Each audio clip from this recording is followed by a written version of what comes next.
Good morning, everyone. April 15th, 2026 Land Use and Sustainability Committee meeting will come to order. It's 9:32 a.m. I'm Eddie Lynn, Chair of the Land Use and Sustainability Committee. Will the committee clerk please call the roll? Vice Chair Strauss. Councilmember Foster. Oh, Here. there. Council President Hollingsworth. Councilmember Rink. Present. Chair Lynn. Present. Vice Chair Strauss. Present. Excellent. Thank you. Chair, there are 4 members present.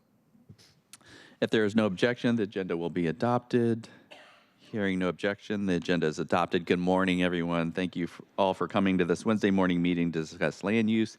As always, thank you to our city clerks, council central staff, mayor's office, HSD, OPCD, and SDCI for helping us prepare for this meeting. We will now open the hybrid public comment period. Public comments should relate to items on the agenda or items within the purview of this committee. Clerk, how many speakers are signed up today? We have 24 in-person speakers and 14 remote. Okay. Given that we have between 30 and 60 speakers, that means there will be 1 minute per speaker. We will start with in-person speakers first. Clerk, can you please read the public comment instructions? The public comment period will be moderated in the following manner. The public comment period is up to 60 minutes. Speakers will be called in the order in which they registered. In-person speakers will be called first, after which we will move to remote speakers until the public comment period is ended. Speakers will hear a chime when 10 seconds are left of their time. Speakers' mics will be muted if they do not end their comments within the allotted time to allow us to call on the next speaker. The public comment period is now open, and we will begin with the first speaker on the list. That is Angela Castaneda. Thank you for hearing me, council members Lynn, Rink, and Foster. As a girl growing up in Seattle, I experienced an unstable home situation and became one of Seattle's street kids. I dealt with so much, learning to survive on my own, not always in safe situations, and I could so easily have not made it out. The inequality gap between haves and have-nots continues to surge.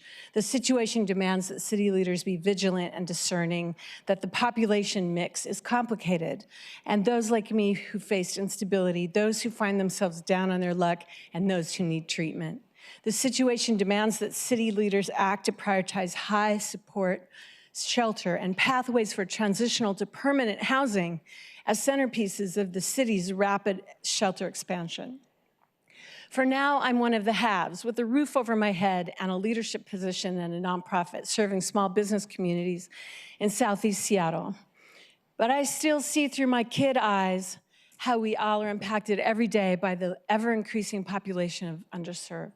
The only way this works is if Seattle commits to resourcing new shelters with intensive care management, ensuring at least 2 staff on site and 24/7 basis, and round-the-clock availability of safety. Thank you.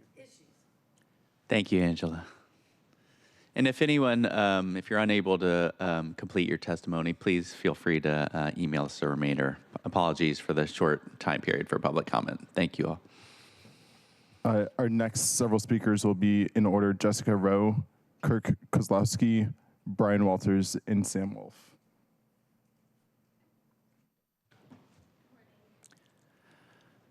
Good morning. Thank you for the opportunity to speak. I'm Jessica Rowe, land use attorney, speaking on behalf of MRH Properties. We're here to encourage your support for the housing opportunities legislation. MRH owns property within the Fremont Hub Urban Village. It's not within the MIC, but it's currently zoned for industrial. With this reason, I want to say also the existing industrial space on these properties is currently underutilized and struggled to retain tenants. But alternatively, with this rezone, the site could provide over 300 units of housing, and residential is already permitted just 1 block north. This is a great place to build housing and grow the vibrancy of the Stoneway Corridor. Therefore, we'd encourage your support for the legislation. Thank you. Thank you. Next up, Kirk Kozlowski. Good morning, Council. Kirk Kozlowski with Saratoga Capital. We are long-term families that own and operate and build in the Seattle marketplace. We are currently under construction on some new multifamily projects in Ballard, and we strongly support the Housing Opportunities Program. We have a project right next to the Bell Street extension that can be the North Star, if you will, to waterfront Seattle. And we will talk further. Our architect will speak further about this project as well. Thank you. Strongly support this. Thank you so much.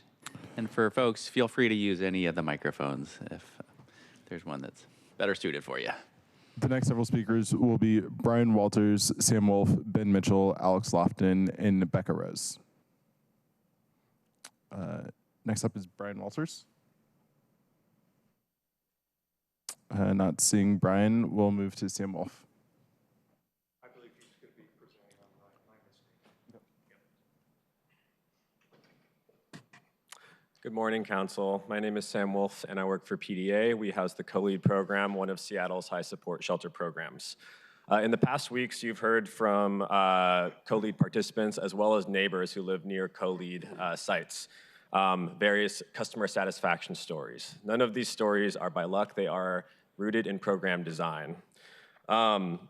This program design includes not just talented case managers, but having caseloads set at 12 to 15 participants per case manager. This is the fidelity standard for intensive caseloads, the gold standard for working with people who have complex needs, which Reach data shows represents over 60% of people currently living unsheltered today.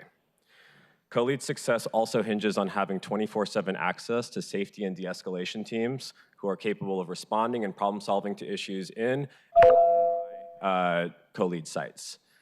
These features are what enable shelter providers to be good neighbors, but are very infrequently funded as part of contracts. This must change both for participants and neighbors alike. Thank you. Thank you. Next up, we have Ben Mitchell. Hi, good morning. My name is Ben Mitchell. I'm a District 2 resident, and I'm with the organization for Seattle. I'm here today to ask that you pass the Housing Opportunities Package. This legislation will help create the conditions to get apartment construction moving again. When we were the fastest growing city in the country, we missed the opportunity with our land use policy to harness the growth and allow housing supply to meet demand. We left tax revenue on the table, allowed home prices to soar, and created cutthroat competition over existing homes. Now we're in an environment where applications to add new homes in Seattle are down 88% from their 2020 peak, and we need to do whatever we can to get apartment construction moving again. This Housing Opportunities Package does just that. Please grab this low-hanging fruit, pass the Housing Opportunities Package. Thank you. Thank you. Next up, we have Alex Lofton. Good morning, council members. Good to see you again. My name is Alex Lofton, resident of District 3 in the CD, and I'm helping pull together the group for Seattle. And I'm here today to ask you to move forward the Housing Opportunities Package. I spent the last decade building a company helping people like nurses, teachers, firefighters be able to afford buying homes in the communities that they serve. One thing I learned from that work is you can do all the innovation and finance you want, but if there ain't enough homes to buy, then they keep going to folks who can outbid the folks who don't have enough money for down payments. So HOP addresses what's actually blocking more homes from being added, specifically zoning restrictions that prevent more homes being built, design rules that add a lot of cost, which limits the number of homes, and allowing more empty buildings sitting to become homes. So this is really just about who gets to live here, not just who can outbid and outspend other folks, but everyone. So thank you very much. Please move it forward. Thank you. Our next several speakers in order will be Becca Rose, Vinay Mascarenhas, Ruth Dite, and Trevor Reed. Hi, good morning. My name is Becca Rose. I'm a District 2 resident, a member of For Seattle, and a fourth-generation Seattleite. And I know I'm here to support HOP today. Opponents of zoning reform talk a lot about preserving the local character of Seattle. And there's a different type of local character that I want to talk about today, which is I remember Seattle when the people who made the city run could afford to live here. The bartenders and the teachers and the artists, the social workers could afford to be our neighbors. And this, to me, the fact that they can't anymore is a huge loss of character in a city with a deep working class history. So I support HOP because zoning creates density, which creates supply, which creates affordability. So I'm asking you all to also support HOP and move it forward so that the people who make the city run can afford to live here. And one day my kids can afford to be fifth-generation Seattleites. Thank you. Thank you.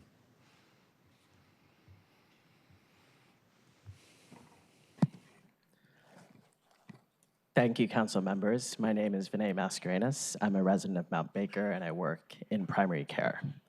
I'm also a founding member of For Seattle. I'm asking you to move the housing opportunity zoning amendments forward today. Over the past 10 years, I've seen multiple healthcare workers leave Seattle because they can no longer afford housing here. Last year, we had to say goodbye to close friends of ours, one a social worker and another a home health nurse, who left Seattle because they couldn't afford a decent place to live. I miss them and their patients miss them too. I want to live in a city that attracts and retains healthcare workers, and increasing the housing supply is an essential step in the right direction. Please move this bill forward. Thank you. Thank you.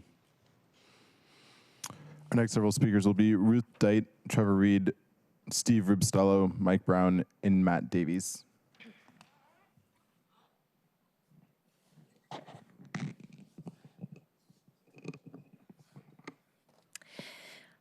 I'm here to bring your attention once more to two high-level studies that came out after the One Seattle Plan was adopted. One from the National Bureau of Economic Research titled Supply Constraints, i.e. Zoning and Development Regulations, Do Not Explain House Price and Quantity Growth, and the other from the London School of Economics titled Inequality, Not Regulation, Drives American Housing Affordability Crisis.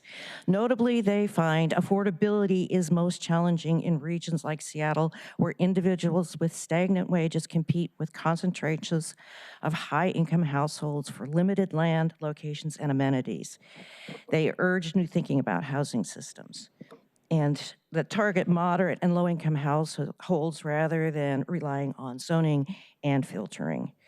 If we believe mass upzoning and deregulation will significantly improve affordability, these studies say we'll be disappointed. Thank you. Thank you.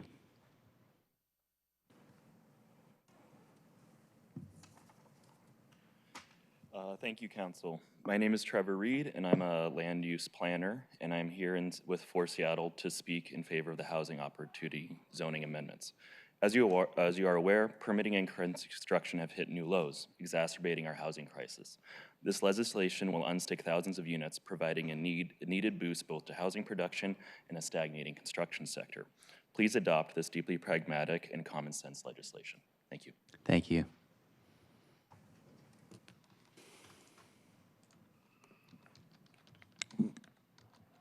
A big lie with a lot of money behind it goes on forever. I salute Seattle's land use policy. Look out the window and you can see some of the results. The biggest problem we have is not number of units, it's affordable units. And the housing policies of Seattle continue to rip out the affordable units. And if we continue doing that, we will continue to put more pressure on the street. Now, the small houses, you're going to be judged on that, how well the security is around them. The last council, you see a lot of turnover in the city, and until we get some stability in the city, I look forward to seeing more and more of that continuing. But what we must do is raise the MHA fees. We must stop knocking down the units that actually are affordable. We have to make it unaffordable to destroy the affordable, but we don't want to do that. Thank you, Steve.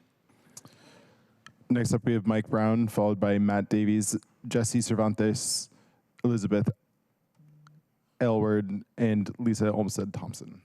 Good morning, Council. My name is Mike Brown. I'm a representative with the North Coast States Carpenters Union, and we are in strong support of CB 121196. This is about more than just housing. It's about creating real, life-changing careers. We are actively training construction workers and contractors in mass timber construction with hands-on experience that prepares people for what's next. That means opportunities, especially in areas and communities that have not always had access to these careers. We are creating pathways into apprenticeships to make sure these opportunities are real. When we move projects forward, we are investing in people. Thank you. Thank you.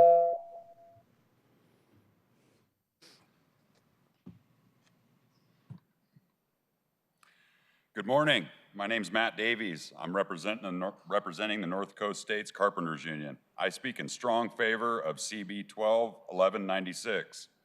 Right now, Washington is leading the nation in construction job losses. And here in Seattle, we're feeling it. At the same time, housing production is slowing down and we can't afford to sit on that. CB 12-1196 is about getting people back to work and getting housing built. It removes barriers to modern building methods like mass timber and modular construction, helping us build faster and smarter. This aligns with the Seattle Green New Deal, investing in infrastructure, reducing emissions, and making sure overburdened communities benefit. It also connects to SMC 2340-090 and HB 1183, Section 6, by creating access to apprenticeship pathways and inclusive workforce opportunities. We're already training for this work. The workforce is ready. We just need the opportunity. Thank you. Thank you. And let the record show that Council President Hollingsworth is joining us. Good morning. Thank you. So now we have Jesse Cervantes, followed by Elizabeth Aylward and Lisa Olmsted Thompson.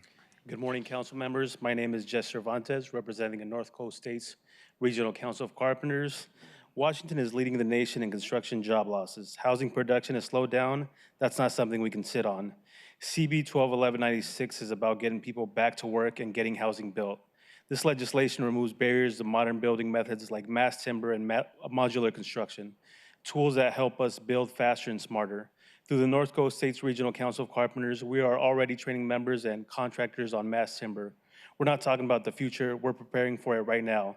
That means real opportunities, good paying jobs, access to pre-apprenticeship programs, and pathways into registered apprenticeships that lead to long-term careers. We're ready to build, we just need the opportunity. We urge your support. Thank you. Thank you. Elizabeth Aylward.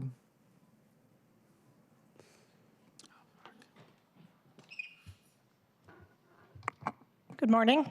My name is Elizabeth Aylward. I'm a new resident of West Seattle, and I'm here to support the Housing Opportunities Package.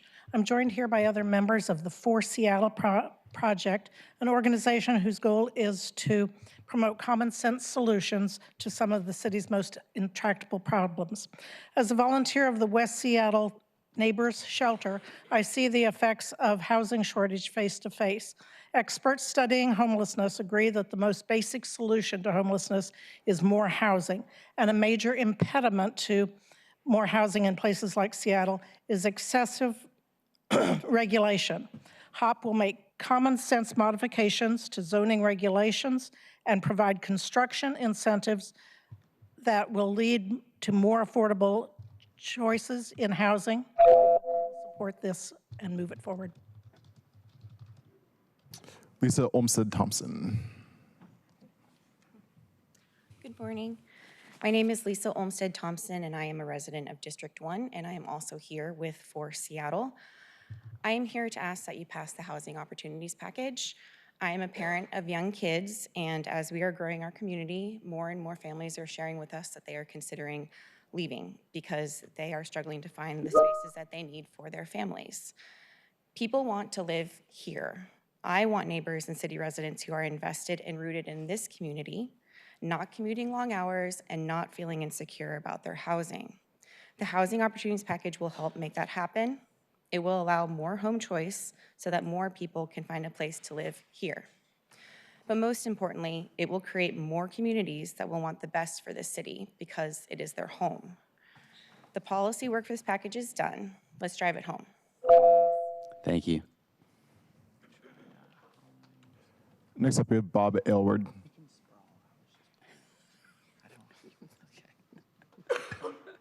Good morning. My name is Bob Aylward. Thank you for letting me make some comments to you here.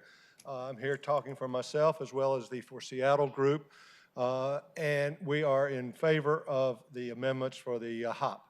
The rationale that I bring to this is I look at my children and their generation who are facing so much more of an uphill climb than my wife and I ever did when we moved to Seattle 30 years ago.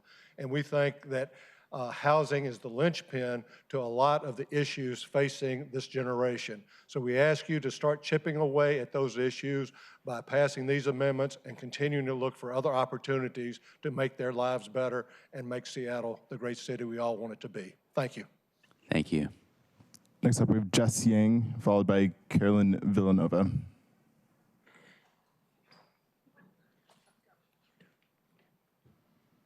Good morning, Chair Lynn and Council. I'm Jess Yang, a Ballard homeowner who wants to make room for more neighbors in this wonderful city we call home.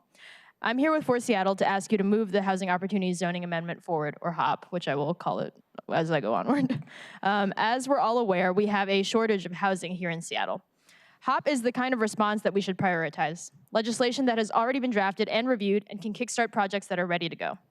I've been advocating for a better comp plan for over a year now, and while that important legislation will guide our ability to produce housing for the next decade, I know it's unlikely to unlock housing with the immediacy that we need.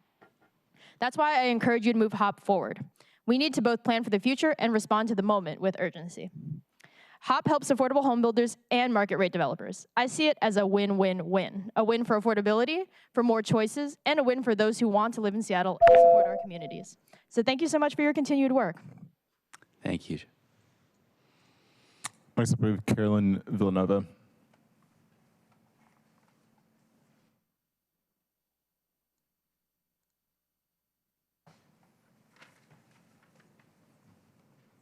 Good morning, Council, and thank you for letting me comment today. My name is Caroline Villanova, and I'm the Director of Government Relations and Community Impact at the Seattle Parks Foundation. We are fully supportive of the need for additional housing in this city for current and future residents. A livable city is one where families can thrive, and if you design with kids in mind, you need to consider safety, play, and access to nature. That's critical. Please require public space and public amenity improvements when considering every regional area and neighborhood area plan, because these are places where people can actually enjoy the city.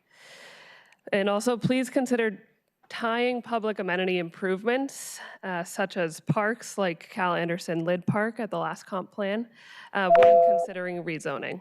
So thank you for today. Thank you. Our next four speakers will be in order: Lisa Nitze, Jasmine Smith, Kara Williams, and Marta Kidan.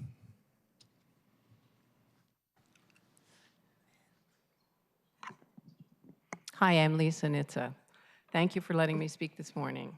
I'm here to ask you to support CB 121195 for shelter expansion. I chair the Downtown Seattle Association Street to Housing Initiative, and this is the moment for us to act on homelessness. I applaud the mayor for sticking a stake in the ground and saying we are going to do this and do it now together. And I applaud the council for partnering with the mayor on this and clearing obstacles to doing what many, many cities have been doing all over the country. Seattle has experienced and professional micro-unit village operators. We have excellent micro-unit manufacturers. We have highly professional service and support providers. And we all recognize that with scaling this solution to homelessness, there is a mandate for every single village to model excellent good neighbor practices, and importantly, for all neighborhoods to do the same. Thank you to the City Council for your caring and thoughtful action to move now on making the proliferation of desperately needed micro-unit villages possible. Thank you, Lisa. Thank you. Next up, we have Jasmine Smith. Good morning. My name is Jasmine Smith. I am Director of Local Advocacy at FutureWise and District 7 resident. I'm here speaking in support of the Housing Opportunity Package because as we look comprehensively at how we ensure that everyone in Seattle has the opportunity to live, work, and stay here, it's important to do everything we can, and not just with zoning, but looking at it holistically, looking at it from that flexibility for mass timber, for passive house, and for modular homes. There's so many great technologies coming out that are really making a space for us and letting us do so in a sustainable way. When we're ensuring that every corner of the city has access to grocery stores and interconnected communities, that's so crucial when we're losing our last one in Lake City. When we ensure that we can stay in our communities, we love that we can have all that opportunity to build a vibrant and connected area. Our downtown to every corner of the city deserve a great and green emerald city that they can afford to live in. Thank you. Next up, we have Kara Williams. Good morning, council members. My name is Kara Williams. I live in D3 and work at the Low Income Housing Institute. I am here today to speak in support of CB 121195. We are in dire need of shelter that provides people a roof over their heads, a door that locks, a space of their own, wraparound case management, behavioral health care when necessary, and other supportive services. Expanding current shelter sites with necessary supportive services is a fast and effective way to save lives. I support an increase of the citywide limit for transitional encampments from 100 to 150 people and allowing select sites to serve up to 250 people. You heard me say last night that service providers are ready to ensure public safety at new shelter sites, to provide supportive services, to collaborate closely with neighbors, and to meet people where they are on the path to permanent housing. Thank you for your commitment to ending homelessness in our city. Thank you. Next up, we have Marta Kidane.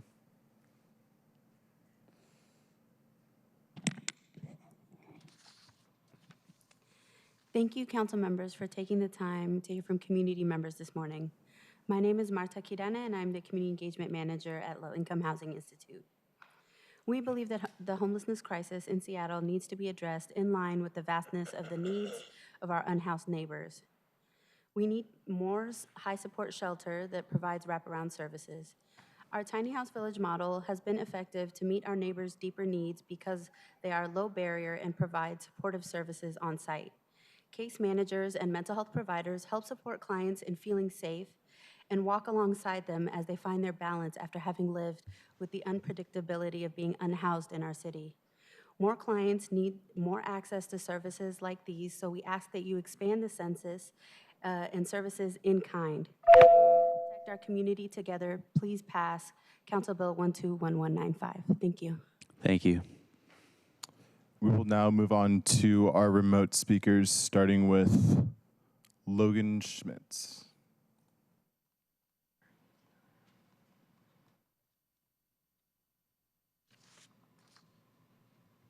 Logan, please press *6. Good morning, Chair Lynn and members of the committee. My name is Logan Schmidt, representing the Master Builders Association of King and Snohomish Counties. I'm a D5 resident. MBAC supports policies that unlock housing supply, and we're encouraged to see that this legislation is intentionally equity-focused. CB 121196 is a practical step forward, addressing our housing shortage while ensuring that growth benefits more communities. This rezoning will help spur new development without creating displacement pressure, something that is critically important as we work towards balancing growth with stability for existing residents. We're pleased to see the adoption of Housing Bill 10402, expanding development standards waivers to include low-rise and neighborhood residential zones will make it easier to convert existing commercial buildings into housing. This not only creates much-needed homes more quickly, but also promotes environmental sustainability through adaptive reuse rather than ground-up construction. We urge your support for the bill. Thank you for your time. Thank you. Next up, we have Tommy Trouse.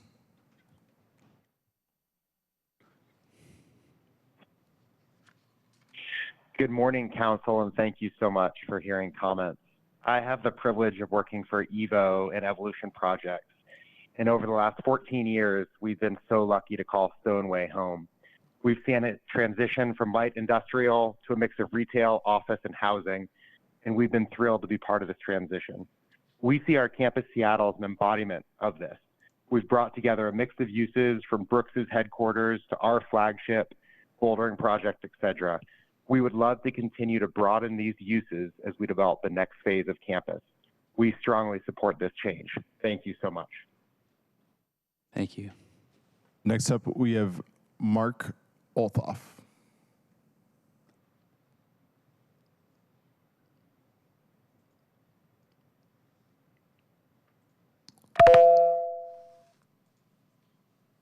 Good morning, council members. I'm Mark Olthoff, the principal and owner at Olson Kundig. We're located in Pioneer Square, practicing architecture in Seattle for 60 years and have worked on projects throughout Seattle. I'm speaking in support of the housing opportunities legislation. We're fortunate enough to work with Saratoga Capital on the triangular site bordered by Elliott Way and Bell Street, which is included within the proposed legislation. The legislation supports positive change and increased housing critically across Seattle's neighborhoods, and specifically at the Elliott and Bell site, which offers a unique and exciting opportunity to revitalize the next link in the post-viaduct city and create a vital connection from the market neighborhood to Belltown. In our analysis, the proposed height limit brings approximately 150 additional residential units to market at just the Elliott Bell site compared to the zoning. Thank you for your time and for your effort on this critical work. Thank you, Mark. Next up, we have Carter Nelson.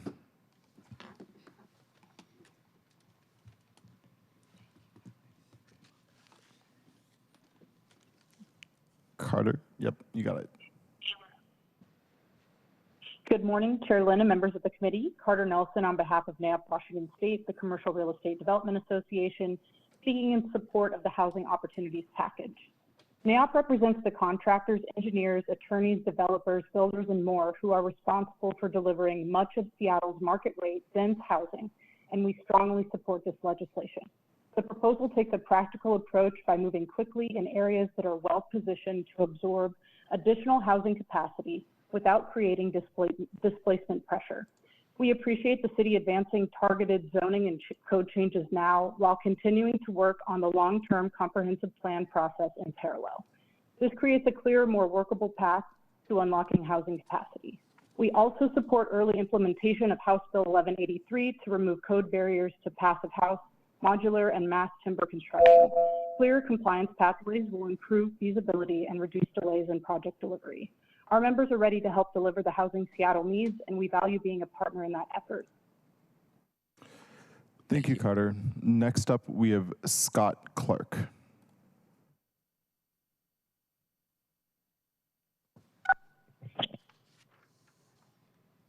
Good morning, council members. My name is Scott Clark. I'm a longtime Seattle architect and partner at Clark Barnes.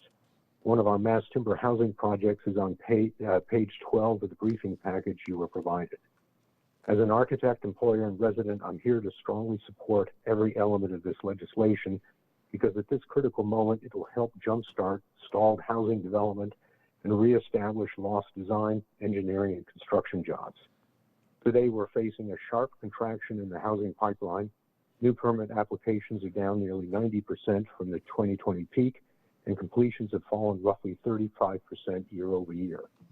Projects that have been carrying us through the pandemic and economic slowdown this past 6 years are near completion, and without action, we are heading towards a significant drop in new housing supply that will take years to correct. This legislation directly addresses that challenge by creating a clearer, more feasible path to build on well-located urban sites, reduces barriers, adds flexibility, and sends. Thank you, Scott. Next up, we have David Gill.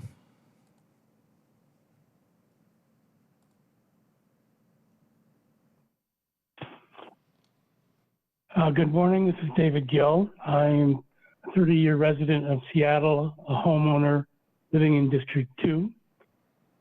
My 2 adult children cannot afford to live in the city that they were born, which kills me.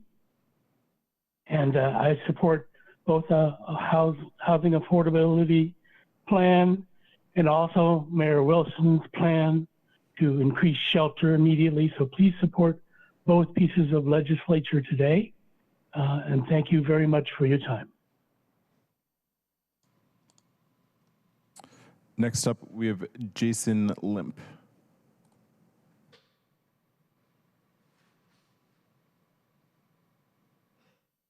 Good morning, Council. My name is Jason Limp, President of VN Builders. We are a 100% employee-owned construction company headquartered in Belltown.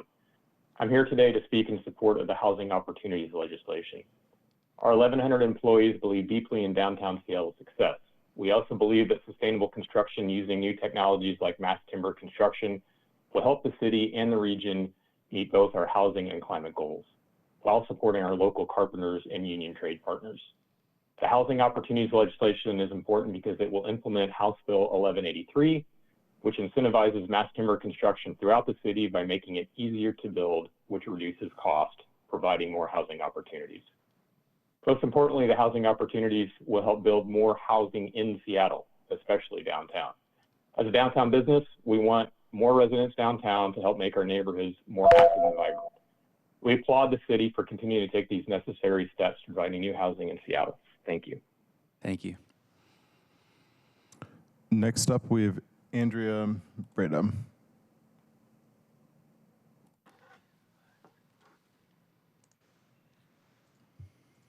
Good morning, members of the City Council. My name is Andrea Breda, and I'm here to support the proposed legislation CB 12-1196 and the related Fremont Stoneway rezone. I own 4 parcels located on one of the blocks that's being considered for the Fremont rezone. This block is located between North 34th, North 35th, Stoneway North, and Woodland Park Avenue North. I'm a 4th-generation owner and manager of these properties. My great-grandparents first bought one of the properties and made it their home in 1912, and I've watched the neighborhood and community evolve over 4 decades. My view is that the highest and best use for the redevelopment of the block will enable the production of additional housing for Seattle residents. Ideally, this future development would support entry-level home buyers, small business, and also emphasize public space and attractions for the local and greater Seattle community. Thank you for the opportunity to provide my comments. Next up, we have Scott Gladesbrook.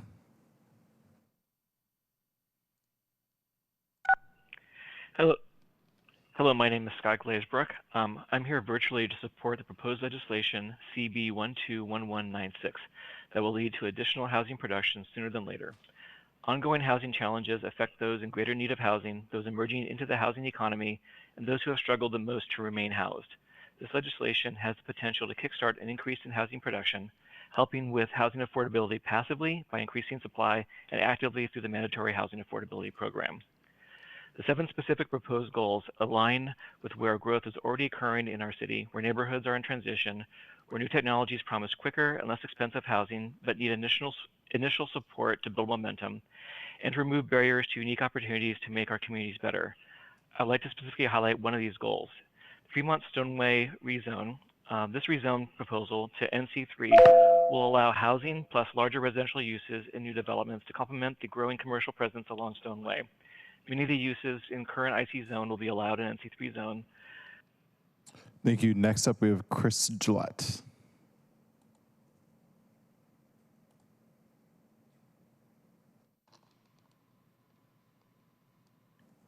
Chris, please press *6.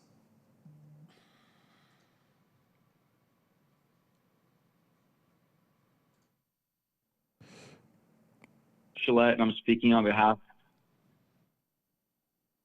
Good morning, Council. My name is Chris Gillette, and I'm speaking on behalf of Orton Development, ownership of the historic Joseph Vance building on 3rd and Union. We are in support of CB 121196. This legislation will greatly increase the feasibility of converting our vacant office building to much-needed residential apartments and will encourage landmarking of this historic asset. Thank you to the Office of Planning and Development for their efforts on this important legislation. Next up, we have Andy Campbell.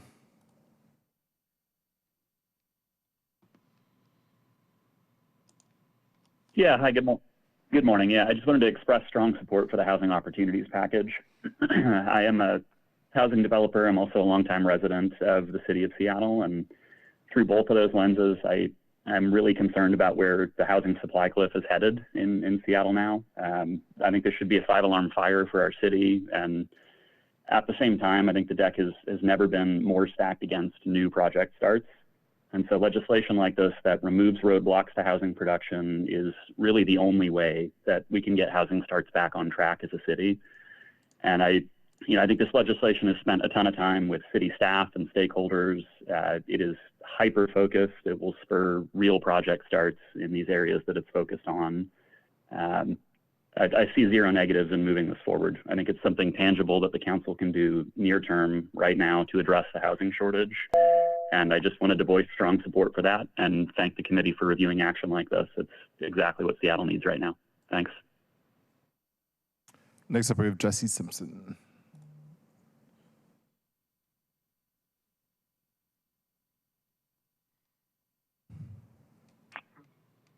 Hey, good afternoon, council members. I'm Jesse Simpson, here on behalf of the Housing Development Consortium to testify in strong support of the housing opportunities legislation. This is a straightforward set of zoning changes that will help affordable housing developments move forward and help address our housing shortage. It adds zoning capacity, removes known code barriers, and unlocks sites that are positioned to deliver affordable housing in the near term. For our members, the impact is immediate. This will help projects led by Mount Baker Housing in Rainier Beach, IMCA in the University District in Madison Valley, and Lehigh in the University District move forward without needing to wait for additional process through the comprehensive plan update. The housing opportunities legislation will allow more homes on an accelerated timeline, and I urge you to pass this legislation quickly. Thanks. Thank you, Jesse. Last, we have David Haynes.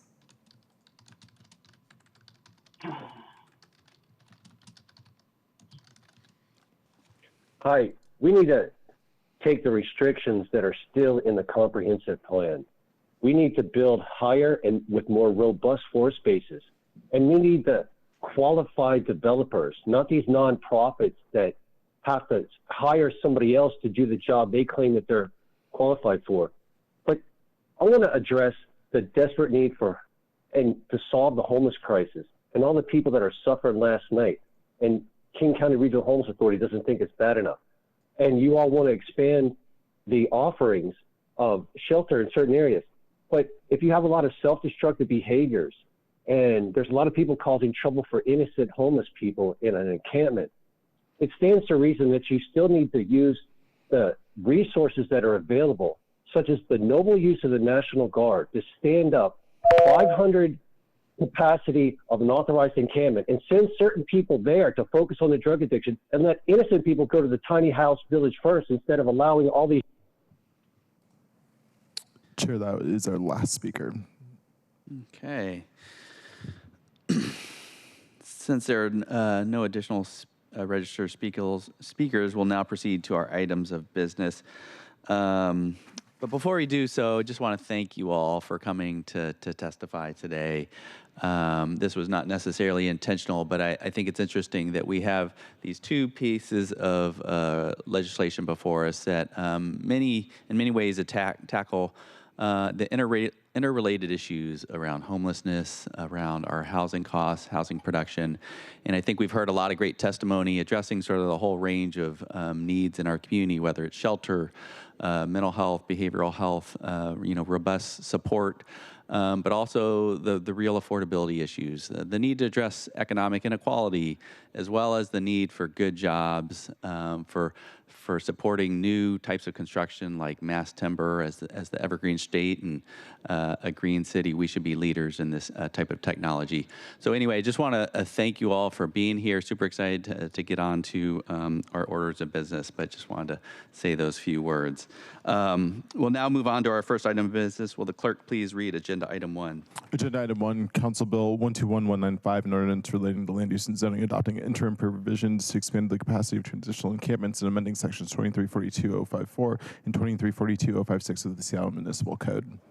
For briefing and discussion. Thank you, and I'd like to hand this over to Councilmember Foster as our sponsor of this legislation. Thank you so much, Chair. I really appreciate it, and I appreciate your comments too on how meaningful it is to have both of these pieces of legislation up in front of us for discussion today.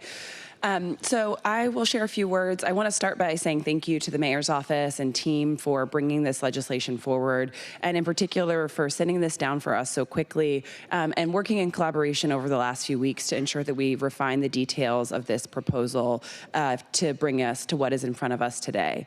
As we all know, we have been in a homelessness state of emergency since 2015, but we've certainly been in a homelessness crisis since long before then. Yet later today, the Women in Black will hold a vigil for the people who died outside last month. Later today, I will be going with outreach workers to connect with people who are living in RVs across our city. And we know that today we have more than 2,000 McKinney-Vento youth, so homeless youth, in Seattle public schools. Today, we are looking at more than 16,000 people experiencing homelessness across King County. We are still in crisis, and that demands urgency. And it is also incredibly important that we get the details of this expansion right, through ensuring that as we bring these new and expanded shelters online, that we have sufficient resources to support the diversity of needs that are happening in our community. At a high level, this legislation allows us to expand our capacity in our transitional encampments with a focus on tiny house villages so we can serve more people more quickly. We know that one of the biggest constraints that we're dealing with right now is funding, and I'm really proud of us as a council for the legislation we passed yesterday, but we also know a constraint is sites. And with sites limited, we need to be smarter about how we use the ones that we have. So yesterday we passed legislation that allows the city to lease land for transitional encampments and also includes new funding to help stand up additional shelter units. Today, as we're considering this legislation, we are aligning our land use authority, funding and implementation tools to actually deliver more units of shelter. As I mentioned before, over the last several weeks since this legislation was sent down, my office has engaged deeply with the mayor's office as well as with providers across their city, and I want to thank them for their time. What we've heard is clear that there is a real opportunity to operate larger sites in a way that works. And that opportunity is reflected in some of the pre-introduction changes that colleagues you've seen in the legislation in front of us today. Those changes include focusing on a single pilot site that can go up to 250 residents and providing clearer definitions around what transitional encampments mean. So focusing specifically on tiny house villages and RVs. We're doing this in the context of a lot of uncertainty in our community. So we want to make sure that we are being focused, that we are being strategic, and we are being realistic about the resources and the attention that's going to be needed to operate this project at scale. So this proposal reflects that close coordination between my office and the mayor's office. And with this coming to committee, I'm excited to continue this conversation with colleagues. Lastly, as a reminder, colleagues, I mentioned this at council briefing earlier this week. Any potential amendments are due on the 22nd. We will have this up for discussion on the 29th and have this voted out of committee on the 6th before coming to full council. Thank you, Chair. Thank you, Councilmember Foster. Our representatives and presenters, can you please introduce yourselves and proceed? Thank you. Thank you. We will start with a round of introductions, and then I'll kick off our presentation. My name is Kate Burnett-Cruiser, she, her, Chief of Staff to Mayor Wilson, and I'll pass it to my right. Good morning, John Grant, Senior Policy Advisor, he, him pronouns with the Mayor's Office. Liz Van Bemmel, Housing Policy Advisor for SDCI, she, her. Hi, Jennifer Lebrecht, City Council Central Staff. Ketel Freeman, Council Central Staff. Chris Clayson, he, him pronouns. I'm the Homelessness Division Director at the Human Services Department. Dee Lamini, she, her pronouns, CFO at Human Services Department. Allison Holcomb, she, her pronouns, Executive Operations Manager for Public Safety in Mayor Wilson's office. Thank you, everyone at this table, for joining us today. Thank you, Land Use Chair Councilmember Lynn, for hosting us. Thank you, Councilmember Foster, for sponsoring this legislation. I'm not sure he's on the call still, but want to thank Councilmember Strauss for his sponsorship of the bills that passed yesterday. And thank you to all the council members here today and those yesterday who unanimously passed yesterday's legislation. And finally, I'll thank the people who provided some public comment today, sharing their experience working in the shelter system or as neighbors or partners who are interested in seeing this move forward. We so appreciate the council's partnership and leadership with the mayor's office on doing something ambitious right out the gate. We know it's been a bit of a breakneck pace, and we really appreciate your willingness to work with us quickly and try something together. We're excited to dive in today about what the last piece of this particular policy package looks like, and we're really looking forward to continuing to work with you all on the details and implementation to make sure this is successful so that we can make a real impact on reducing homelessness in our community. So the reason we're here today is to discuss legislation around census numbers at individual sites. The reason we brought this to you all today is the Mayor's Office convened an interdepartmental team earlier this year to identify policy changes that could facilitate the expansion of transitional encampments in our city. And one of the areas of opportunity they identified was expanding the number of people who can be housed at an individual site. Our current land use code limits sites to 100 people. When we have limited publicly available sites for micro shelter, we want to make sure we are using our public resources well and responsibly and efficiently. And so we would like to see the opportunity to expand the number of people sited at those locations. For example, we have some publicly owned sites that have a micro shelter sited already, and some of those have unused land. We'd like to be able to use that land. So with that, I'm going to pass it to my colleague John, who will get us into the details of this particular legislation.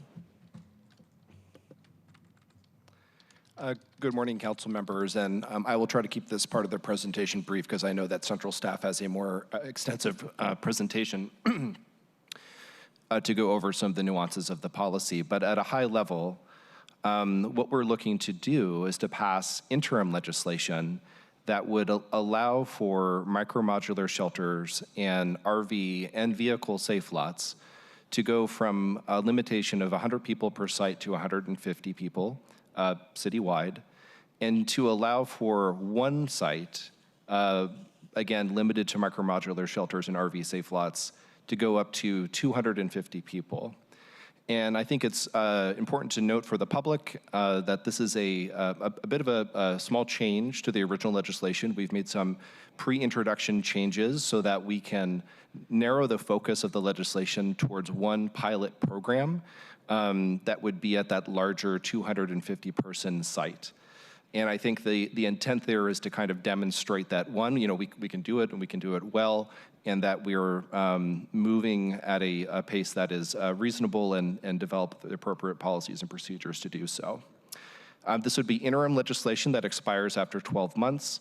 There is an emergency clause in the legislation. Normally, the way this would work is that SDCI would have to do a SEPA analysis before we could move forward with the policy, but given the urgency of this matter, this will allow the council to adopt the interim legislation, and then SDCI concordantly can proceed with the SEPA analysis at the same time, so that by the time that you introduce permanent legislation, all of that analysis and the SDCI department will produce a report to finalize the legislation along the terms that the council deems satisfactory.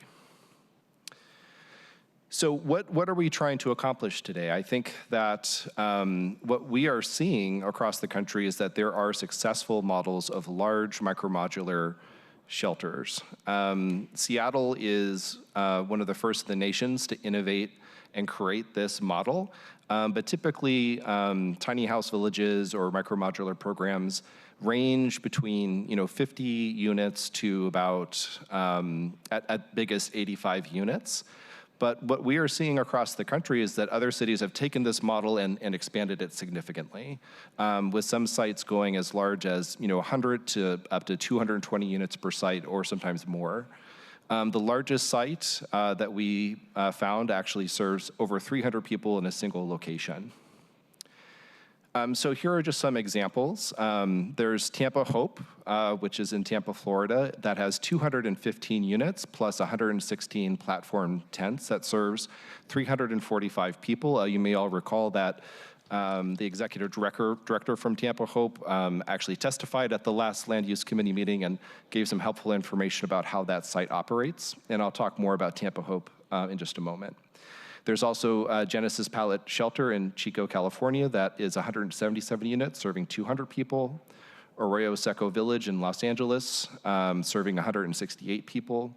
And the West LA Veterans Association that is serving approximately 200 people at that site. So just to do kind of a recap of what we heard from Tampa Hope. Again, this is like a really exciting program. You heard from Executive Director Maggie Rogers talk about her experience standing up this program over a number of years. It's operated by Catholic Charities, currently serving 345 people. And they actually plan to expand to serve up to 400 people with 400 beds, which is pretty impressive. The services are pretty similar to what we would find at some of our micromodular shelters. They provide financial management classes, substance use and mental health treatment on site, case management services on site, 3 daily meals, clothing, medical care, and life skills and financial management classes. I think there were a lot of questions around like the staffing model, and so we reached out after the meeting. I know some council members had additional questions about like how is this staffed, and so we wanted to kind of get those details. And what we learned from Tampa Hope is that they have about 8 case managers on site, 2 outreach staff, and then 13 shelter monitors that provide the 24/7 staffing. Since they've opened, they've already housed 550 people. So the program has been successful at getting folks into housing. So important to this conversation is the public safety discussion and making sure that these sites are operated. And this is something that not just applies to this larger 250-person site, but potentially to also, any micromodular program. We want to make sure that there is operational safety, and some of the things that we saw at these larger sites consistently was that they have a 24/7 staffing model, that they have defined boundaries, a secure entry into the site. All of these programs, we want to see a strong resident code of conduct, and we have samples of those from existing providers that we're happy to share with the council to kind of give you a picture of the details of that. But generally, you can't have weapons on this site. You can't be, conducting any kind of illegal activity. There needs to be essentially, good neighbors just both to the folks that are in the program and in the surrounding area. Already in city code, there is a requirement for each of these transitional encampment programs, as they're called in the code, a community advisory committee. This is a monthly meeting where staff will actually meet directly with constituents, with people in the neighborhood, local businesses, and everybody can participate in a conversation directly with the actual staff that operate the site and provide that direct input and feedback to make sure that the site is being operated well. And also ways to support it. So many times these are the group of folks that are doing like food drives or clothing drives for folks that are in the shelter. One of the key things too is having a strong good neighbor agreement, or as the council is investigating, neighborhood mitigation plans. I know that Council Member Kettle has been great on leading on this issue so that we can always strengthen and improve these. But in every single contract for the providers that are providing these services, there is a requirement to have a good neighbor agreement. There's also going to be safety considerations in the design of these programs. This is in partnership with the Seattle Police Department, which does a SEPTED review of sites, and this is a way to make sure that lines of sight, lighting, access points, that there's kind of a public safety lens on how these are built to make sure that they are safe. And then lastly but not least, the fire department always reviews every single site plan before these are stood up and does a final walkthrough before the site opens to make sure that they meet fire code. How am I doing on time? Good, we were just trying to fix the presentation. It wasn't showing up on the online. Okay, So, I was like wondering what was going on. I know, yeah. Sorry about thank that. you. Yeah. I'm going to turn to my colleague Allison Holcomb to talk about some of the work around public safety in partnership with the Seattle Police Department. Allison, take it away. Thank you, John. Thank you, John. I have just a couple of quick notes to add to John's explanation of the community partnerships that are critical to supporting successful launches of these sites. In addition to partnerships between the operators of the shelters and the communities in which the shelters sit, there is strong coordination and collaboration across city departments and between the city departments with those communities. And the reason for this is that we know that the people that will be served by these shelters are tend to be more vulnerable populations. We're dealing with a population that has a higher prevalence of mental health disorders and or co-occurring substance use disorders. And that, in turn, makes them vulnerable to what I'll refer to as predatory offenses, where you have mid-level drug dealers, drug traffickers, for example, looking to this base population as customers for most of their drug trafficking, as well as a potential labor base for criminal activities such as human trafficking and/or organized retail theft, copper wire stripping, et cetera. Seattle Police Department already enjoys a strong collaborative relationship with the Human Services Department via the Unified Care Team, which visits many of the existing encampments on a regular basis, and through the Find It, Fix It app, and criteria for resolving encampments that become dangerous or obstructions to public access to public spaces, has much experience in working with this population and actually establishing relationships with the individuals in those encampments. What this allows them to do is to gain information about these increased risks of criminal activity that may follow individuals who are currently in these vulnerable situations and encampments, and through targeted enforcement, be able to remove those actors that are undermining the success of the shelters and of the individuals who are accessing those shelters to exit homelessness. Thank you. So with that, we brought representatives from HSD and SDCI to answer questions from the committee. We are really appreciative of your time today. And the hope and ambition of this legislation is so that we can use our public assets, our public lands as efficiently as possible. In our assessment, there are opportunities to grow existing programs, and we think we can do so in a responsible and thoughtful way. And appreciate your time and questions today. Thank you. Thank you, colleagues.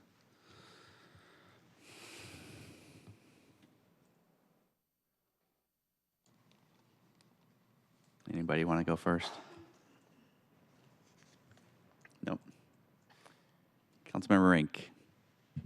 Thank you, Chair, and thank you all for being here today and kind of picking up on our last part of the discussion. Last time we discussed this in committee, I know I raised some questions related to staffing and want to thank the Mayor's Office for providing that information. And I'm wondering if we can expand on that a little bit more for today, just highlighting, I know the example that we have that you all highlighted in the presentation of a large site profile, which I think is helpful to understand how larger sites operate. And I know in this example, we have 345 people served with 8 case managers. And I think what we've heard loud and clear, and I know is the intent of the administration, is to ensure that the sites that we're bringing online have high levels of supportive staffing. And so I'm wondering if you all are thinking in terms of right now, current, for the proposal, the staffing ratios you're thinking about. Is the administration thinking about 1 to 15 in terms of case manager ratio? I'm just wondering if you can expand on some of your current thinking on that a little bit more. John, do you want to take this one? Yeah, I'm happy to do that. It's a really important question. So the way that we are envisioning this is that there are going to be different service models for different acuity populations. There are some programs, like you heard some great testimony from Purpose Dignity Action today about the folks that they work with. These are folks that may have co-occurring medical issues and mental health issues. These are folks that may be involved in the criminal justice system and require that 1 to 15, 1 to 20 ratio. And then there are other shelter programs where there are folks that, frankly, we live in an expensive city. It's hard to find housing, and some folks, it just takes one critical incident and they can lose their housing. And where can those folks go while they get back up on their feet and can get back into housing? So for those folks that are not quite at that high acuity level, I think there's going to be times where there's going to be a transfer. So let's say there's a person that may be they're living in a not high acuity program, but still has case management on site. And that person, maybe they're, I'm just throwing out an example, they go off their medication and they need assistance to get back on that medication, and it turns out they need a higher level of need. In some cases, the way that the current program works is that that person might be exited from that shelter. The system that we are trying to design is that these shelters operate as a portfolio, so that if somebody is kind of facing that higher acuity issue, but they're in a mismatch for their service need because there was a change in their situation, we can make a transfer, right, to a larger, not to a larger, but to a higher acuity program to get that higher level of need. So that is the ambition and the vision, that these programs can be working in concordance with each other, but at the same time, not every single program is necessarily going to be serving the highest acuity level, because that's not necessarily what every single person needs.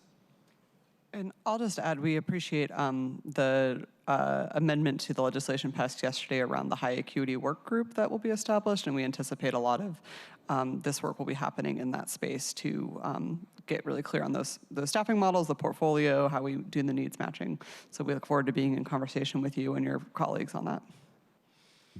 Certainly, Chair, if I may follow up on the point. Thank you for that. I know we've had a lot of discussions about just we know that there's a lot of complexity when it comes to our who can experience homelessness, and having a focused approach on how to address those with high acuity needs is tremendously important. So hearing from your answer that when we're looking at sites focused on our high acuity population, we'll be focused on really defining that case management ratio, which sounds like is really in that range of like 1 to 15 program participants. Would be just great to make sure we're all on the same page in terms of what are the expected case management ratios. Because in my mind, us really ensuring that we're delivering on success and making sure for a successful launch really relies on having that staffing support for everybody involved. And I think my follow-up question to this point is if you all can speak to also the current thinking around hiring. I know as a follow-up, thank you again for providing some information on the high level across all of the sites, how much staffing support will be needed, but what is the current thinking on how we can ensure that we can bring online and support the workforce to support this expansion? John? I'll actually turn to HSD to talk about conversations with providers. I will say that we have held some initial meetings with providers to assess like what they would need in order to grow their workforce and expand. And that's actually part of the reason why this legislation is helpful, because the amount of staffing that's required to expand an existing site is actually less, right, than having to stand up a brand new location, because a lot of these locations will already have 24/7 staffing and case management in place. And so there's kind of orders of magnitude that you can kind of address. But I think in terms of conversations that we've been having with providers, I've turned to HSD and kind of talk about what you're hearing in terms of providers that we've talked to and their sense of being able to step into these initial sites that we're standing up. Yeah, I'll say that, we're having initial conversations right now. Obviously, the West Armory site was just announced, and we're extremely excited about that. So very early on the planning stages there. I think a goal of this initial set of shelters is to work with providers who feel they have the capacity right now to step into it immediately. And those are the conversations now of, can you take this on in 3, or less months and really support that work? And I think, again, to lean on the high acuity work group and the effort that will come from that, kind of informing that as well. Thank you for that. I just want to connect the dots again between some of the conversations I know had in the committee that I chair, our Human Services Labor Economic Development Committee, recently having that discussion on wage equity and the challenges in being able to hire and retain the workforce that we all agree that we need. And so hoping we can connect the dots on those discussions so we can really deliver on the staffing support that our neighbors, frankly, deserve in their path to stability. So thank you, Chair, and thank you all for being here again today. Thank you, Councilmember Rink.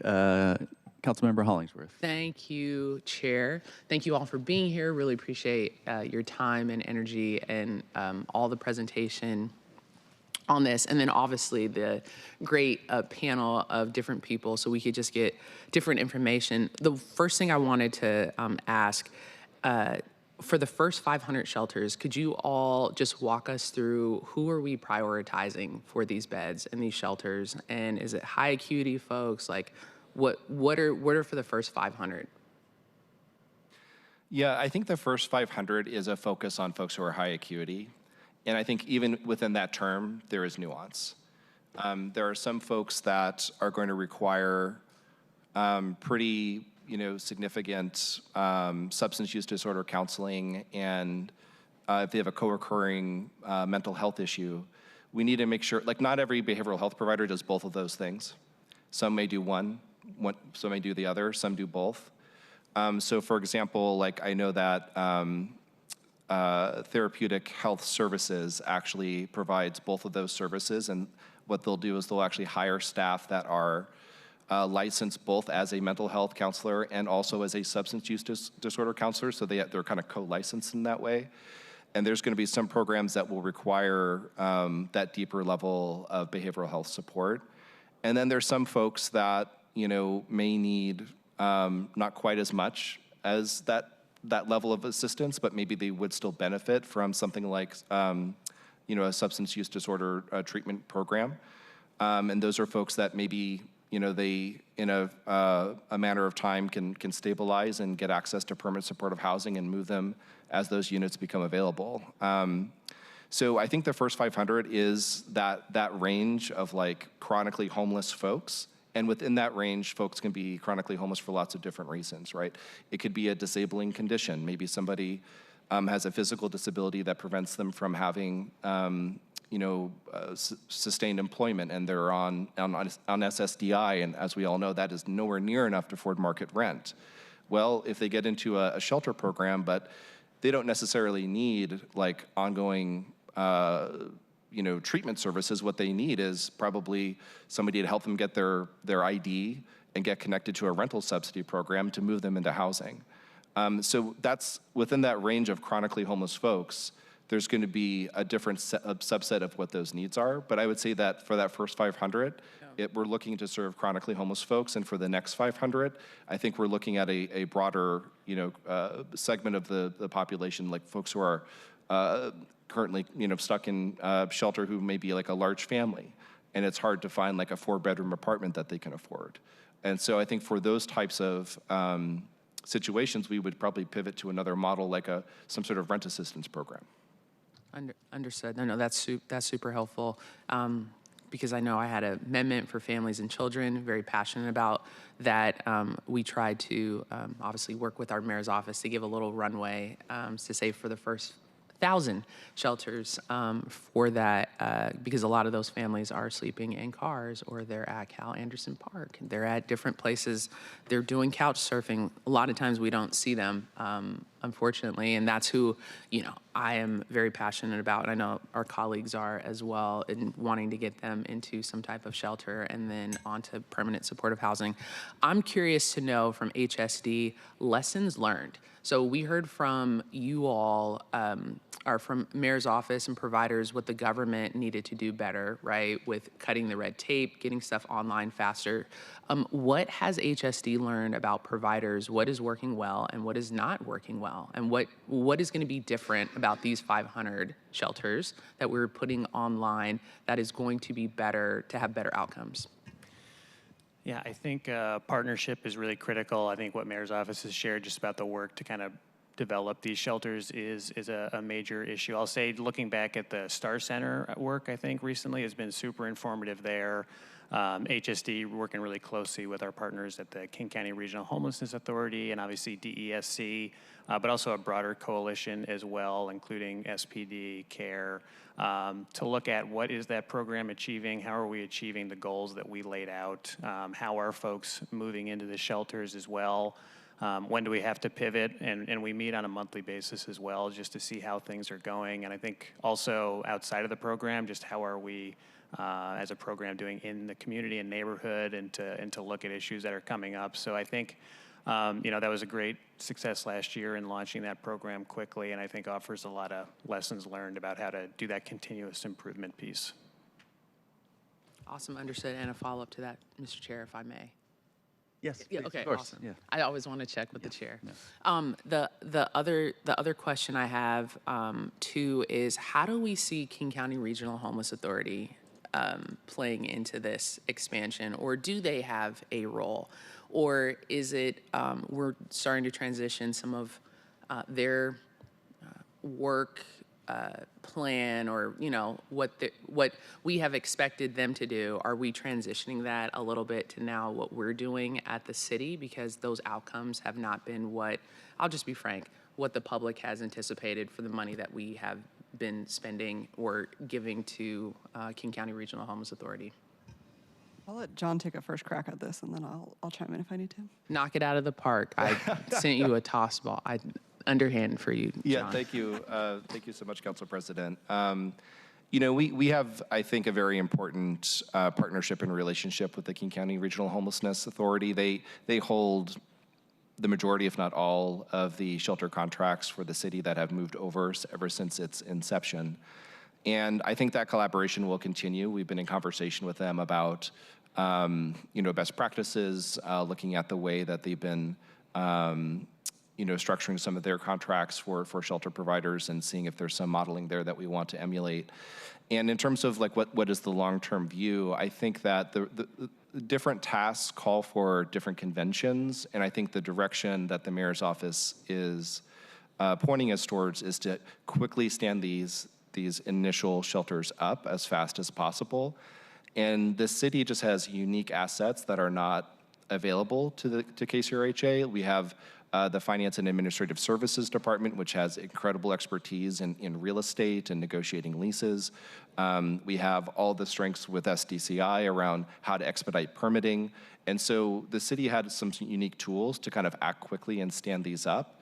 And I think that is kind of that is seen as being in parallel to the work that we are also still doing with KCRHA and the work that they're doing to operate the existing base of shelters. Yeah, and my final question, because there are people on Capitol Hill, when we stood up shelters very quickly, there was I've talked about this often, there was a shelter that was stood up in Capitol Hill. People were taken from Burien to Capitol Hill very fast, and it was a mess. And because we didn't have wraparound services for people, we did not have folks on site. It was quickly set up. I was happy that we got people shelter, but we did not have the proper amount of supervision, counselors, and people to walk folks day to day through, whatever issues that folks were having, so we could have positive outcomes. And so I think that's a little bit on people's mind when they hear quickly. They're like, okay, this is quickly, but what are we doing to make sure that the foundation is built properly? That's why I always say, what is the foundation built properly?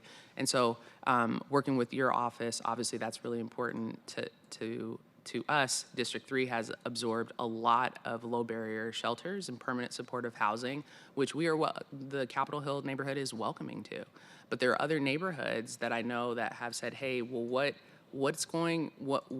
are the services and what is the accountability metrics being provided for in these shelters to make sure that everyone is safe, they're protected, and people have the resources they need as we're all navigating this together. There's not been one neighborhood, well, a couple, but there are a lot of people that are very, very excited for these. I'm excited for these. There are people like, yes, we want to get people help, but the fear that you hear from folks are like, well, hey, when we're standing this up so quickly, can we make sure that they're the positive outcomes that we want? So anyways, so when I hear the word quickly, I'm like, yes, quickly, and what else are we doing as well? So thank you, Chair. Thank you, Council President. Councilmember Strauss. Thank you, Chair, and thank you to everyone for presenting today. I'm just going to briefly share some reflections from the presentation because I know that we're running tight on time and there is another presentation that we have to get through today. Just real quickly on staffing, I know that staffing takes time to get people into their jobs. Do we have a consideration of, part of this conversation, I guess, John, to the direct point and question here, I appreciate you saying that the focus on the first 500 will be on high needs or high acuity people. When you were presenting and talking about that there are in fact people out here who don't need that level of services, I agree with you, and I posit that we already have that level of shelter existing today. What we're missing right now in this critical moment is that higher acuity shelter. I say that just in my anecdotal experience across the city in District 6, I know that people who are currently living homeless in the city and in Ballard in particular have been kicked out of tiny homes because it's not the right level of service. And so we need this next level of service. It's not just staffing to me. It is those de-escalation teams. It's not just a behavioralist at the front desk. It is that there's a team of people ready to catch that person who's falling into crisis, and that we can meet their needs. And so with that, do we have a plan for onboarding staff, and what is the ramp up to being able to hire and train all these folks? I'll kick us off and then pass to John and maybe HSD on that. But I just want to respond to Councilmember Strauss's comment and Councilmember Hollingsworth's comment. And I think just want to reiterate from the mayor's office that we very much share your interest, commitment, concern around making sure that these shelters are staffed appropriately, that we are striking the right balance between responding with urgency and also doing it well. We are, very well aware that every time something doesn't go well, it damages our ability to do it in the future. And so I, again, just want to reiterate our appreciation for your partnership, for your asking us the hard questions, for trying to do a hard thing together. If it was easy, it'd be done by now. And I think we're looking forward to continuing to partner with you throughout this implementation as we, work through what we think is going to work, learn what is not quite hitting the mark, and make adjustments as needed. Because we are this is not a mayor's office that wants to take a ribbon and kind of claim a victory when there's not actually a real result on the ground. And so we're really committed to working with you all to see the results. And we're well aware the proof is in the pudding, and we'll find out soon, if what we're proposing goes the way we hope it will. And I think we feel very confident with what we're proposing here and what we're working on together, we'll get the results we need. So with that, I'll pass it to John and maybe to HSD to talk a little bit about kind of staffing and how we're doing that ramp up. Yeah, I think it's an excellent question, Council Member. I will kind of turn to HSD to talk about, again, the conversations they've been having with providers, but in no scenario would we, open a shelter program that we were not confident that was capable of being fully staffed and able to provide the necessary services to be successful. It's important not just for the neighborhood, but of course for the folks that are directly impacted, which is the clients or the program participants.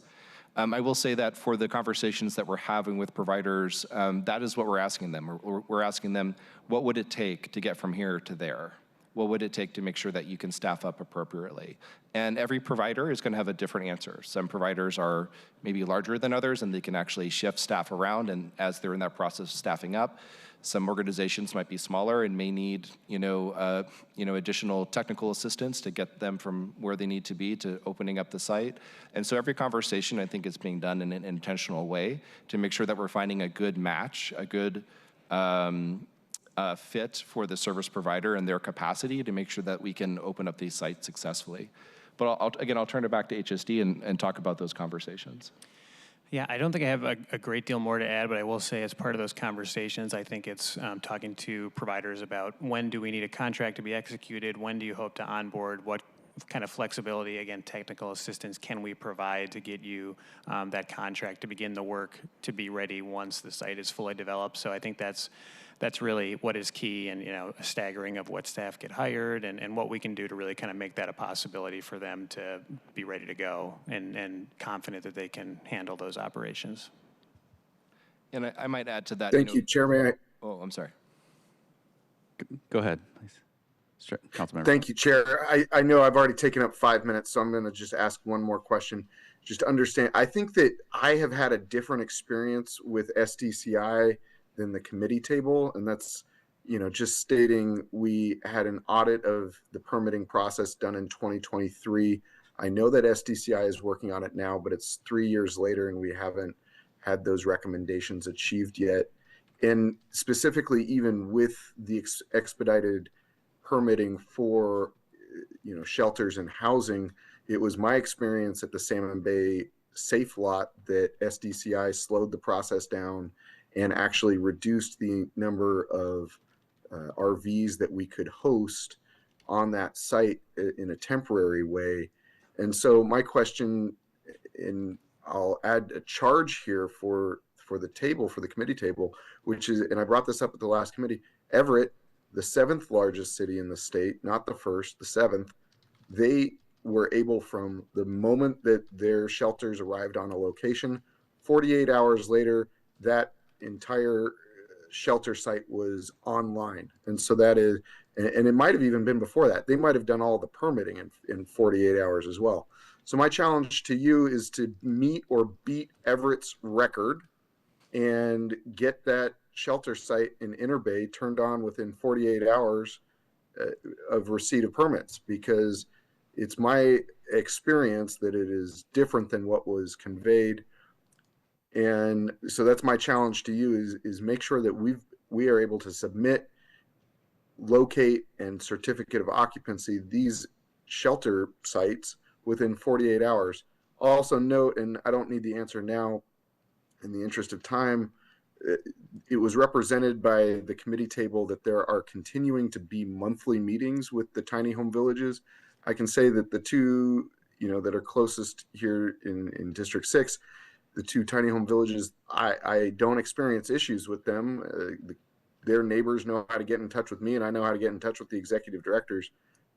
And so we've been able to resolve any issues that arise, but I'm not aware of any monthly meetings. So if we as the city are going to represent that is something that is going to occur, I'd like some better understanding of when and how those occur. But I'll turn it over to the committee table for any responses to the 48-hour challenge, and we can follow up later about the monthly meetings.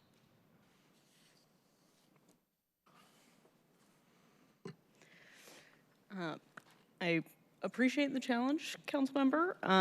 I'd definitely be interested in reaching out to Everett to see what they're doing, how they're achieving that. It's very impressive. I believe right now we're doing 5 to 10 business day permitting turnaround for these projects, extensive coaching ahead of time, and we've recently adjusted our process to do more pre-submittal coaching with all of the various other permitting departments as well, to try to get these applications complete and where they need to be, and address any feasibility issues up front to really expedite the process. So definitely trying a bunch of things, and excited to continue to improve. Thank you. So it sounds like challenge accepted. Let's beat Everett. Let's beat Everett. Thank you. Vice Chair, Councilmember Foster. Thank you so much, Chair and colleagues. I'm just going to let you know in advance I have about 6 questions. Maybe 7, we'll see.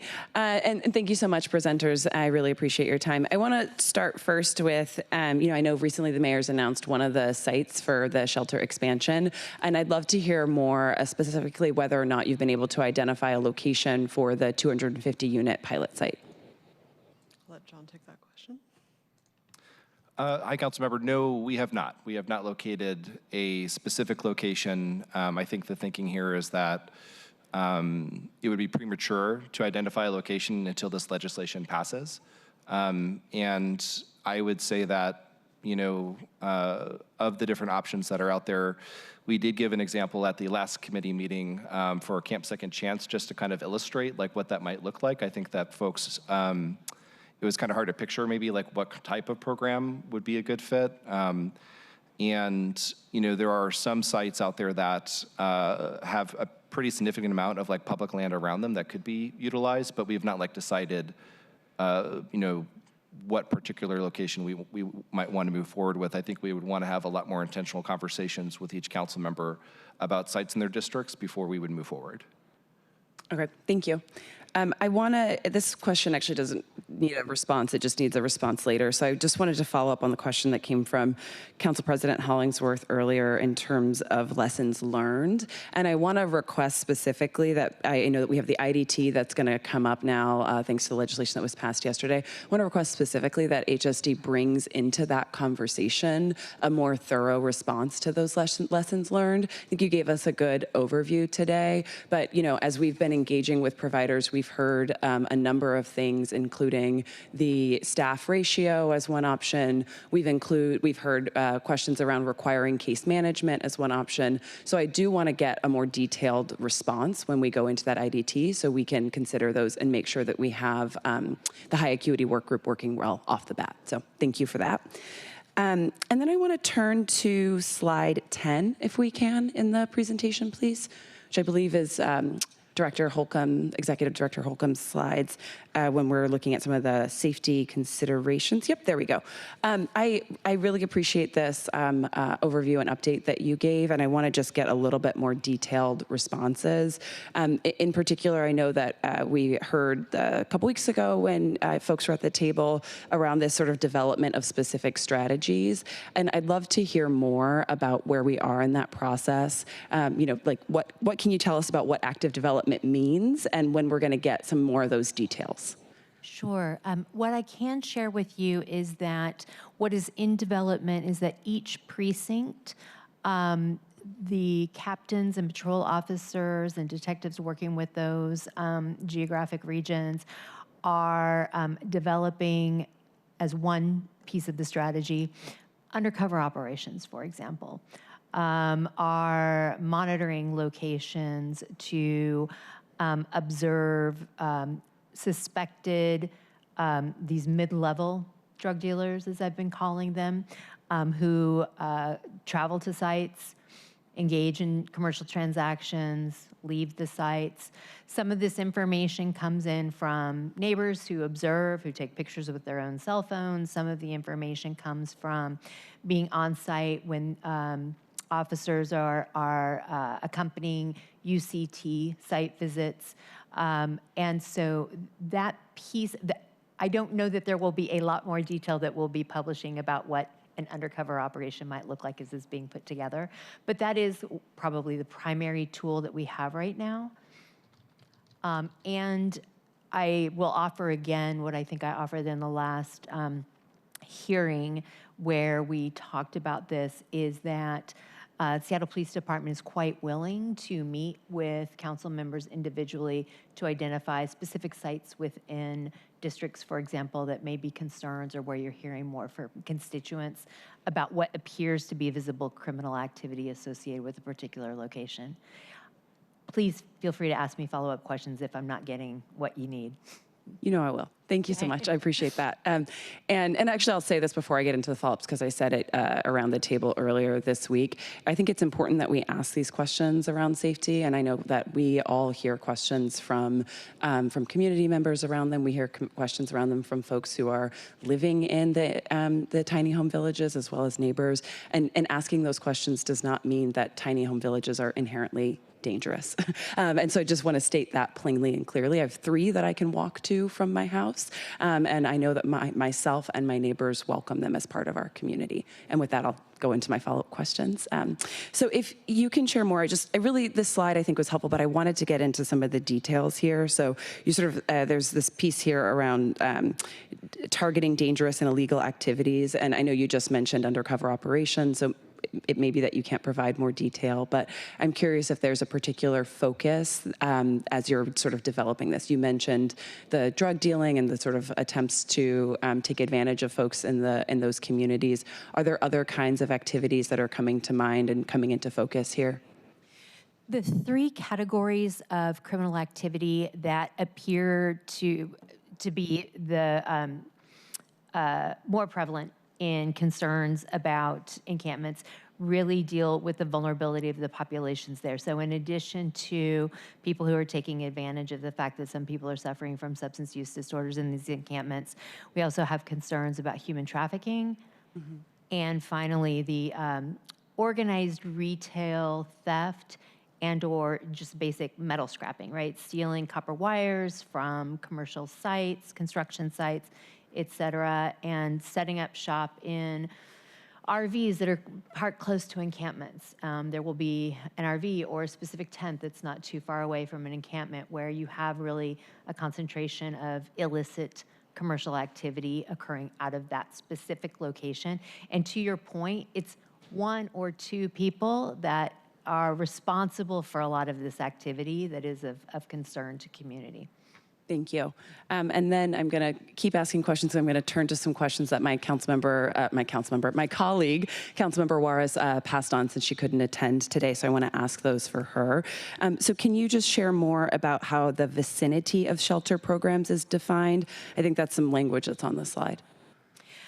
We don't have specific measurements at this time. What I can share just anecdotally is, for example, when I went on a field trip with UCT to some sites, there was one tent that was alleged to be a location of a person engaging in drug dealing that was roughly 2 blocks from one of the multiple encampments that were spread across the Ballard neighborhood, which is where we were visiting.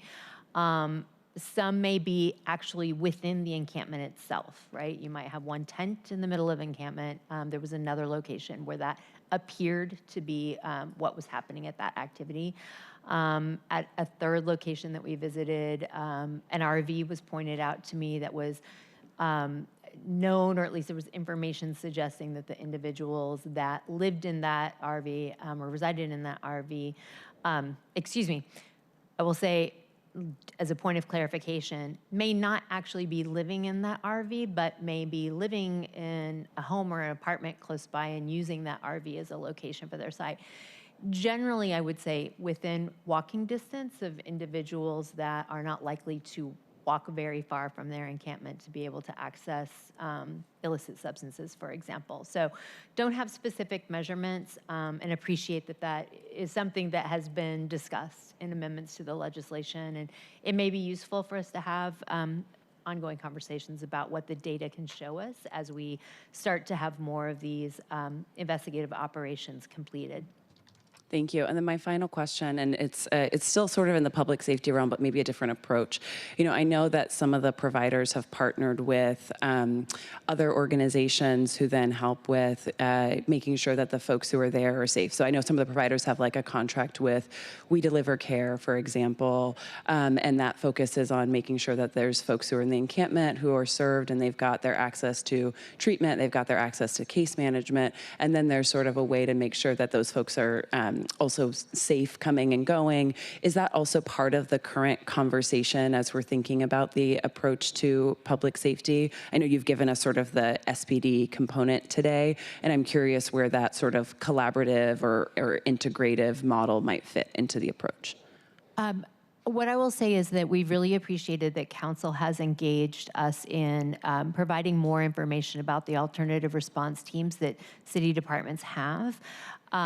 I might need to kick back to my colleague John to see if there have been specific conversations about that. What I can say from my engagement with Seattle Police Department and CARE is that absolutely across all of the work that's related to shelters and encampments, the goal is to have people available because we know that relationship is what is the key to success.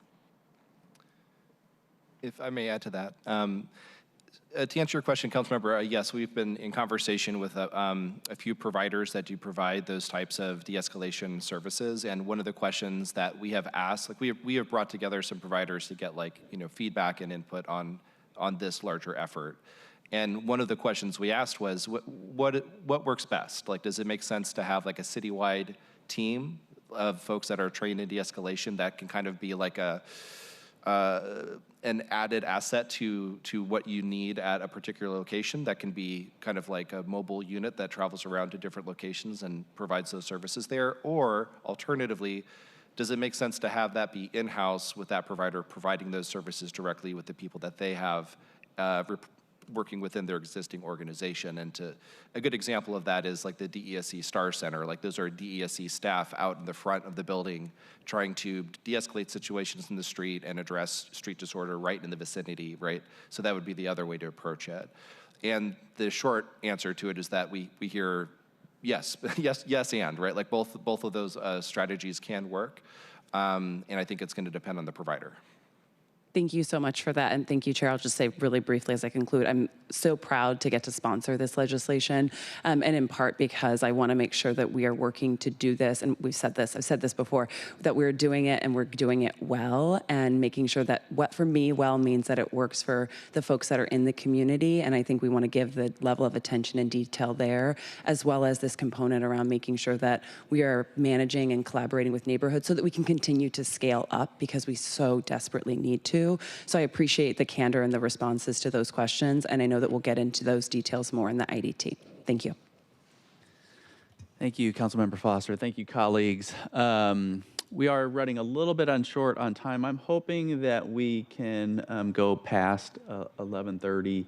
We do have an additional presentation from Council Central staff. I'm hoping that that one can be pretty brief, because I think most of our questions have been targeted towards the mayor's office, and we've had a lot. I don't have any questions. I'm going to say a few comments, then we'll move on to the next presentation, and then we'll follow up with the housing opportunities legislation. Really appreciate all the hard work that has gone into this. I really appreciate the mayor's office really being willing to take ownership of this issue. I think for too long we have we've externalized this onto our providers. We've sort of pointed at council versus mayor versus some other agency, and to me, we need to be taking a proactive role in siting and permitting in our public safety response. And so I really appreciate that. I think we all agree that we need robust services, and I think it's important to recognize that our unhoused population is diverse, just like our housed population. There's not a one-size-fits-all, and we also recognize that our unhoused population is more likely to have disabilities, to have mental health, to have substance use disorder, and other higher needs. And I really appreciate the slide 10 about the vulnerable, how vulnerable this population is. And I think that that's really important to recognize that this is a vulnerable population that is oftentimes exploited and taken advantage of. And I think that that's, for me, why it's so critical that we have services and security, and that we have tiny home villages, because I think our most vulnerable folks are the ones that are in unsanctioned encampments, where we don't have an ability to provide services and security. And so I do think it's so critical that we be cautious about unsanctioned encampments near our sanctioned ones, because of those public safety concerns. Also, because I don't want folks, we have a lot of different providers and different demographics that we serve, but I think there's a concern that when there's an unsanctioned encampment near a sanctioned one, that it can cause sort of an unsafe environment. It also can conflate the two within the public's mind, that somehow if issues are really popping up, that it's related to the sanctioned one. And so I want to be very mindful of that. I also just really appreciate the frank conversation about some of the public safety needs. I'm not sure that I recall us having such a frank and honest conversation about that, and I think that's really necessary for our community and for us to solve this problem. So I appreciate that. And finally, I want to say that I think you see a strong partnership coming from council, and not only in sort of the permitting, but also in the budget. At least in my mind, we are going to need to find significant amounts of resources. And so, at least speaking for myself, want to do everything I can to partner with you all on finding those resources. Thank you. Move on to Council Central staff for hopefully. In the interest of time, I don't know that we necessarily need to go into the presentation that we prepared today. A little bit out of sequence. The presentation reminds the council and those folks who may be watching about actions that took place yesterday at full council, where two bills were passed. One authorizing the FAS director to enter into leases for larger sites that could serve as transitional encampments, and the other, the budget bill, which came with many statements of legislative intent, many of which were talked about today, a lot of those having to do with operational safety and community expectations. As Councilmember Lynn just mentioned, there are some reporting requirements that go along with those, with the budget bill, that will help inform council decision making about ongoing appropriations for the encampments as they are stood up. Thank you so much, colleagues. Were any of you, any other thoughts or comments? Do we need to have the council or central staff presentation? Are we okay? We're good. Okay, thank you. Council Member Foster, do you want to close us out? Anything else on next steps? Or you mentioned it earlier, but just on the dates again. Yes, I have to pull up the dates in front of me because I cannot remember off the top of my head. Okay, there we go. Thank you so much, Chair. I really appreciate it. And again, thank you to the Mayor's Office team, to HSD, to SDCI, to Central staff, to my colleagues, and to anyone from the public who stayed tuned in for this long. As a reminder, amendments are due on the 22nd, which is a week from today.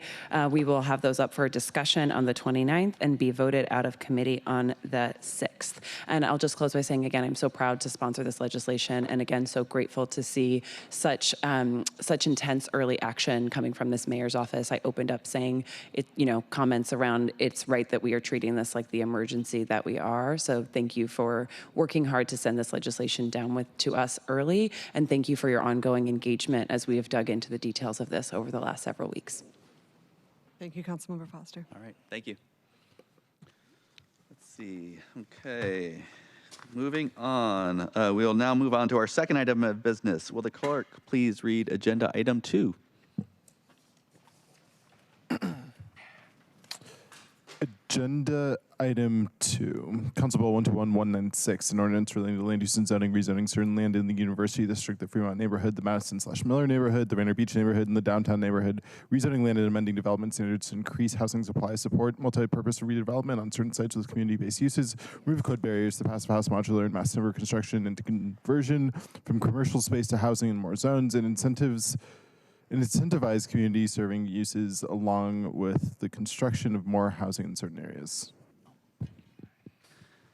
Thank you. And colleagues, I know it is already 11:18. I'm hoping maybe we could go till noon if that's not too late. Wonderful. There is a fair amount to go over. This is just an initial briefing, so we'll have time to continue to ask questions and to work offline. But I just want to make sure that we have the time to go through this pretty extensive initial briefing.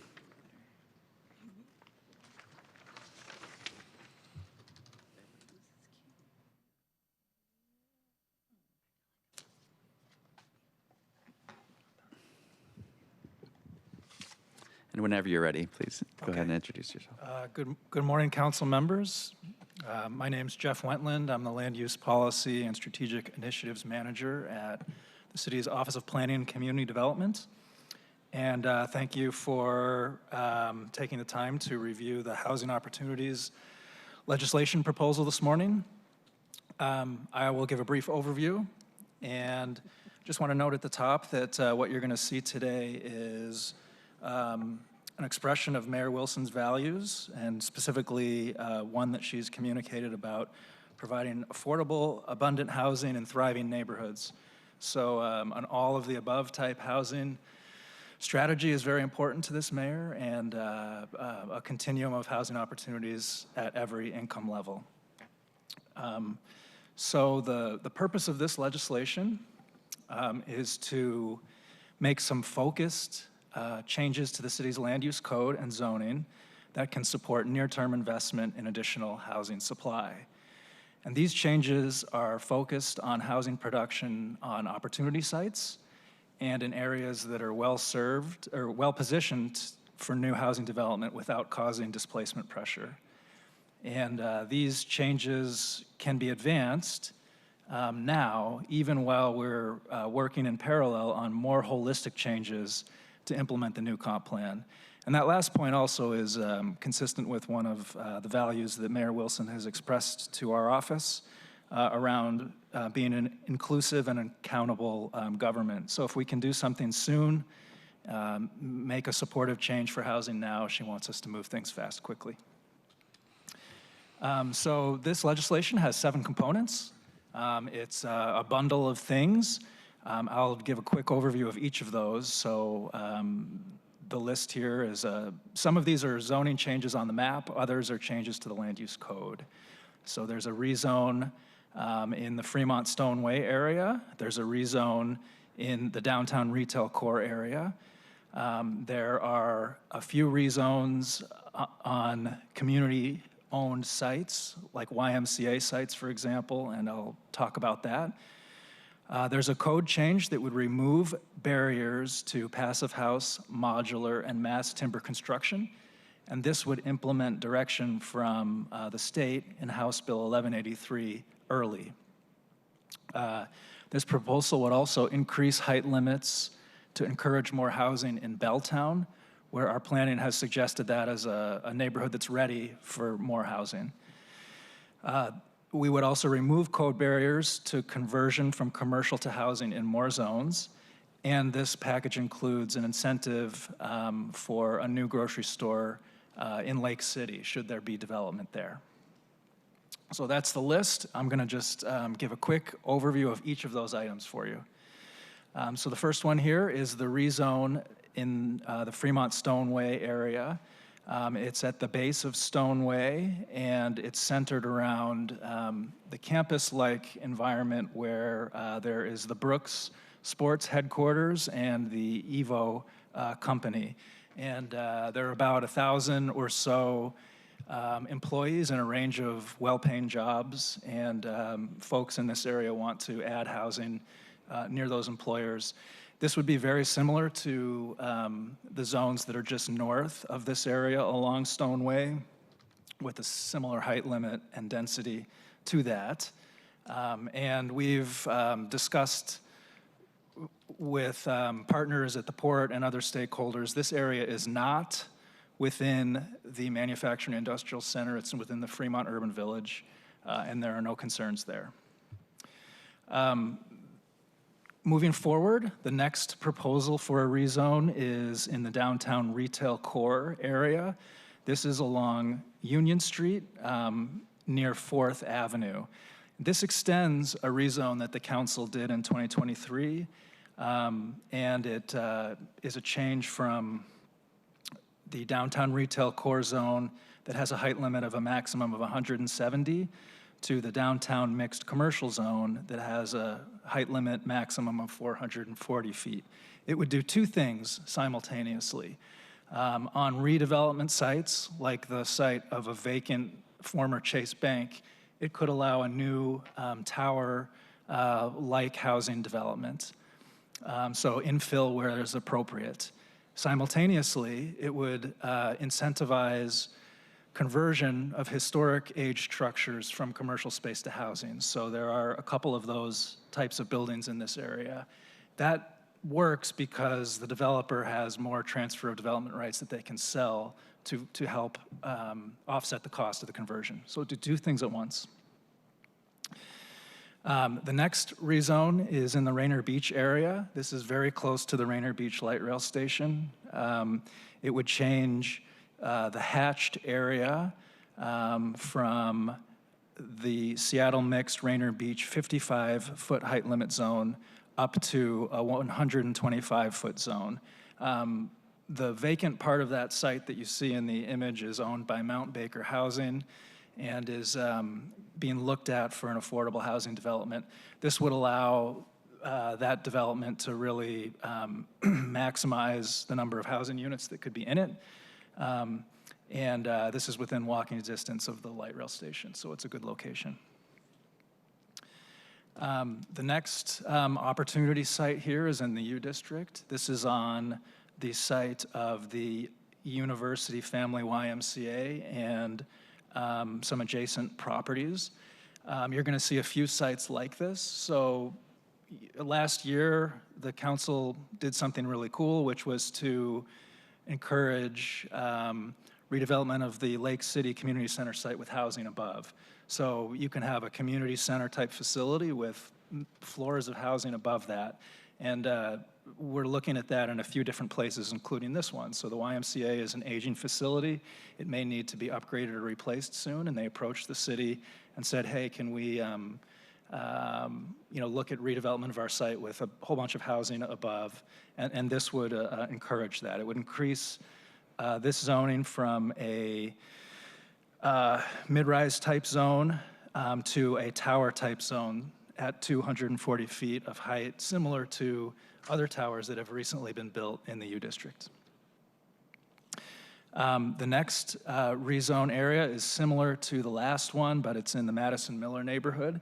It also includes the Meredith Matthews East Madison YMCA site. So a similar story here, but the rezone would be from a low-rise 2 zone to a neighborhood commercial zone with a 75-foot height limit. That would be similar to zoning in the vicinity, and it would allow that YMCA to develop with a mixed-use building, should they choose to do so. The next rezone proposal is in the Belltown neighborhood. And through downtown neighborhood planning, it came to our attention that this is a great place for adding more housing. The city and its partners are making a lot of investments in public spaces in this area. And the zoning has not changed in Belltown for a very long time, so it's much lower than other parts of downtown. This proposal would be a limited time opportunity until we can make permanent zoning changes in greater downtown. It would allow an additional 50 feet of height in 95-foot zones, and an additional 100 feet of height in 145-foot zones to encourage infill housing on sites that could be ready to build. And so there are some vacant properties that are ready to go there that could be helped by this. The next item is removing barriers to passive house modular and mass timber construction. This implements state legislation, and so if a project is one of those bulleted items, including built of mass timber, I'll just focus on that one, there would be a waiver of upper level facade modulation and upper level setback requirements. So when you build with mass timber, it's much more expensive to do those little jigs and jogs. So this would allow for mass timber to kind of build in a rectilinear form and support that construction method.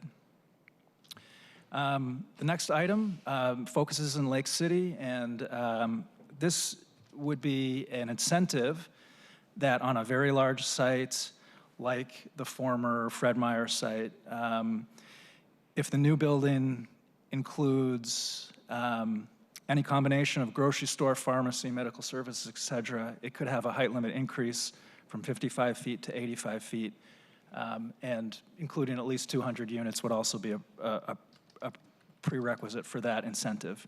So it's basically saying if that site or similar sites are going to redevelop in Lake City, wouldn't it be great if we could have a new grocery store in it? Just a few images to close us out here. OPCD is very excited about mass timber construction, and some of the changes in this package would support this type of building. This is a proposal for a site that's in early permitting in Seattle. It has 12 stories of mass timber over a concrete and steel base. Other changes to the construction codes are facilitating this type of building. And we're excited about the future that we could see more kind of intermediate scale towers that are very livable with big windows and can produce a lot of housing. So the changes you have before you could encourage more mass timber type construction in the future. This is an image in Belltown where the zoning today generally limits buildings to a mid-rise type scale, and this would allow a tower type scale on more sites. You can see that some of the older buildings in the same neighborhood are towers, and there are towers close to this area, so we believe there could be compatibility. And I just want to note that this proposal does not include the bonus on landmark sites, so landmark sites would continue to be protected.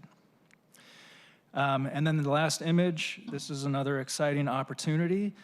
This is the base of Stone Way, and the building that is noted here is a proposed infill housing and hotel that would be added basically to the campus-like setting near the Brooks and Evo headquarters. Housing is not currently allowed in that zone. This proposal would allow housing to be built there. And I'll just finish out by saying that we think this is a kind of a common sense package of focused changes that can support housing. OPCD is pleased to bring this forward under Mayor Wilson's direction. We think we could do this again in the future, you know, if periodically, if there's a chance to kind of round up some common sense supports for housing, we'd like to look at housing opportunities packages again in the future. So thank you very much. I know we don't have a lot of time. I'm happy to answer any questions now or offline. Thank you. Thank you, colleagues. Council President Hollingsworth. Thank you, Chair. For the public, thank you for the presentation.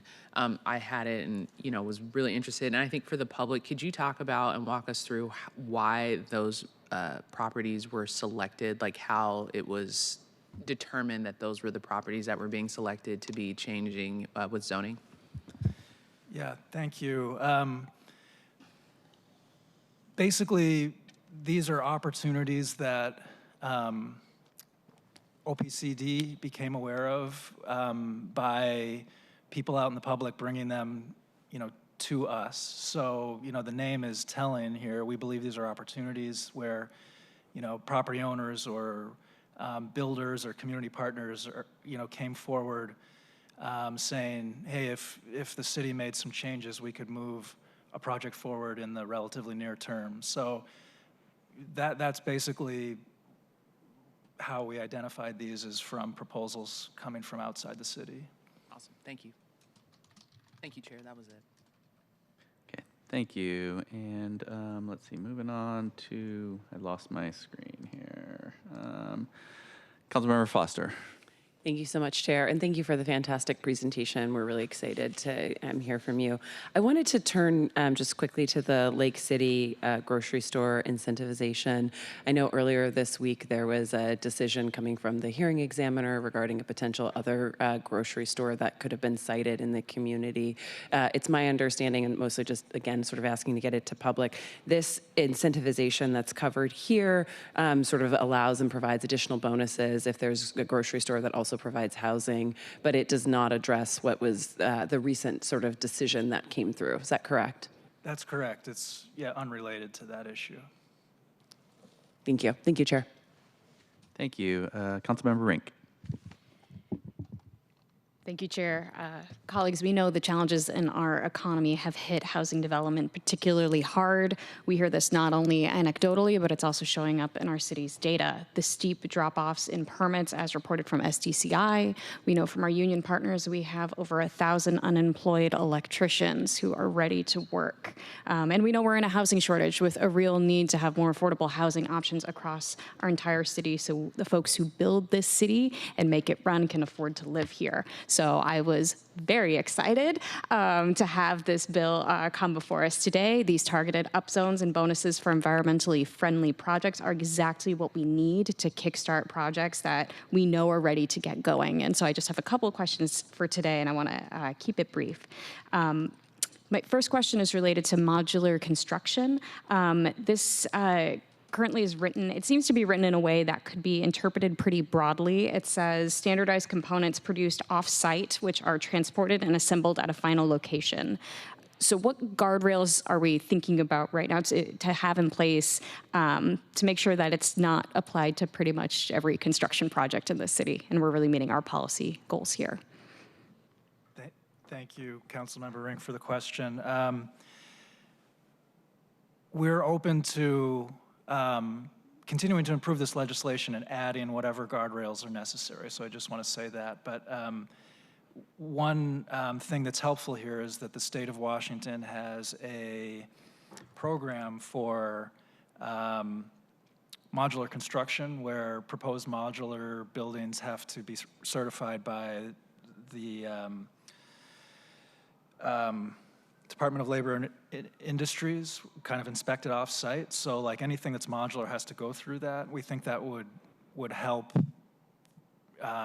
protect against unintended consequences where we would, you know, say only buildings that are going through the state's modular program would be eligible. So that could be something done by interpretation, or if it needs to be, you know, amended into this proposal, we'd welcome that.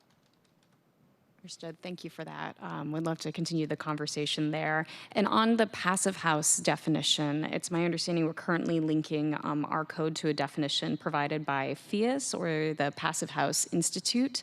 Can you speak a little bit more to that current definition? And have we seen passive house definitions change over the years? I'm just thinking about whether there's potential benefit for developing our own definition or tying it to this one. And can you explain some of the rationale there? Yeah, I admit I am not an expert on the passive house topic. We took the language more or less exactly in this city bill from what was in the state, HB 1183. I saw the question from council's staff suggesting we might need to be clearer about what counts as a passive house certification, and we'd welcome a clarifying amendment there. So that's my short answer. We borrow the state's definition, and there's probably room for improvement. That's great to understand. And I know that as a follow-up question to that, I know FIAS has also different levels of certification. And so are we thinking about linking this bonus to the lowest level of certification, or are there differences based on level of certification that we want to consider? I think we erred on the side of if it's certified, it would be okay for this bonus. The passive house standard is a very high environmental performance standard, so we felt that, as long as it was one of the tiers of certification, that would be sufficient. Thank you for that clarification, and certainly would like to continue the conversation to find ways to potentially clarify, to make sure we're bringing into fruition some of the broader policy goals I think we all share when it comes to this legislation. I hope we can move this forward quickly, get these exciting projects going forward. And on a final note, Chair, I'd like to request my name to be added as a bill co-sponsor. Wonderful. Thank you, Councilmember Rink. Colleagues, any other? I had one more. Yep. I'm sorry. Please go Chair. ahead. Really quick. I know this legislation, previous administration, it was in the middle. It was in between council and the previous mayor. And then were there changes made by this administration to this legislation before it was transmitted to council?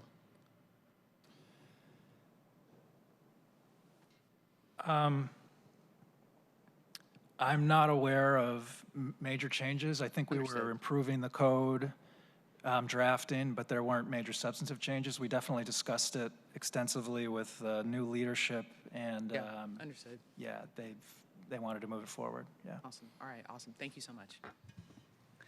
Thank you, Council President and colleagues. And yeah, that was one point I just wanted to sort of highlight, was that this has been in the works for a long time. My understanding is you would publish 2 SEPA determinations and have engaged with the public, sought feedback, and I really appreciate this administration moving it forward. Happy to sponsor, happy to have colleagues co-sponsor, but I do just want to note for the record that this has been in the works for a while, and I appreciate OPCD's leadership in bringing this package forward. If you have anything else you want to round us out with, would love to hear any final thoughts. But otherwise, thank you for your presentation. Thank you, and OPCD looks forward to continuing to work with you, council members, to refine and improve as needed. So thank you. Yeah. And Councilmember Foster, did you still have I see a hand. Okay. Thank you. I think that we have reached the end of today's agenda. Is there any further business to come before the committee before we adjourn? Okay, hearing no further business come before the committee, we are adjourned at 11:40. Thank you.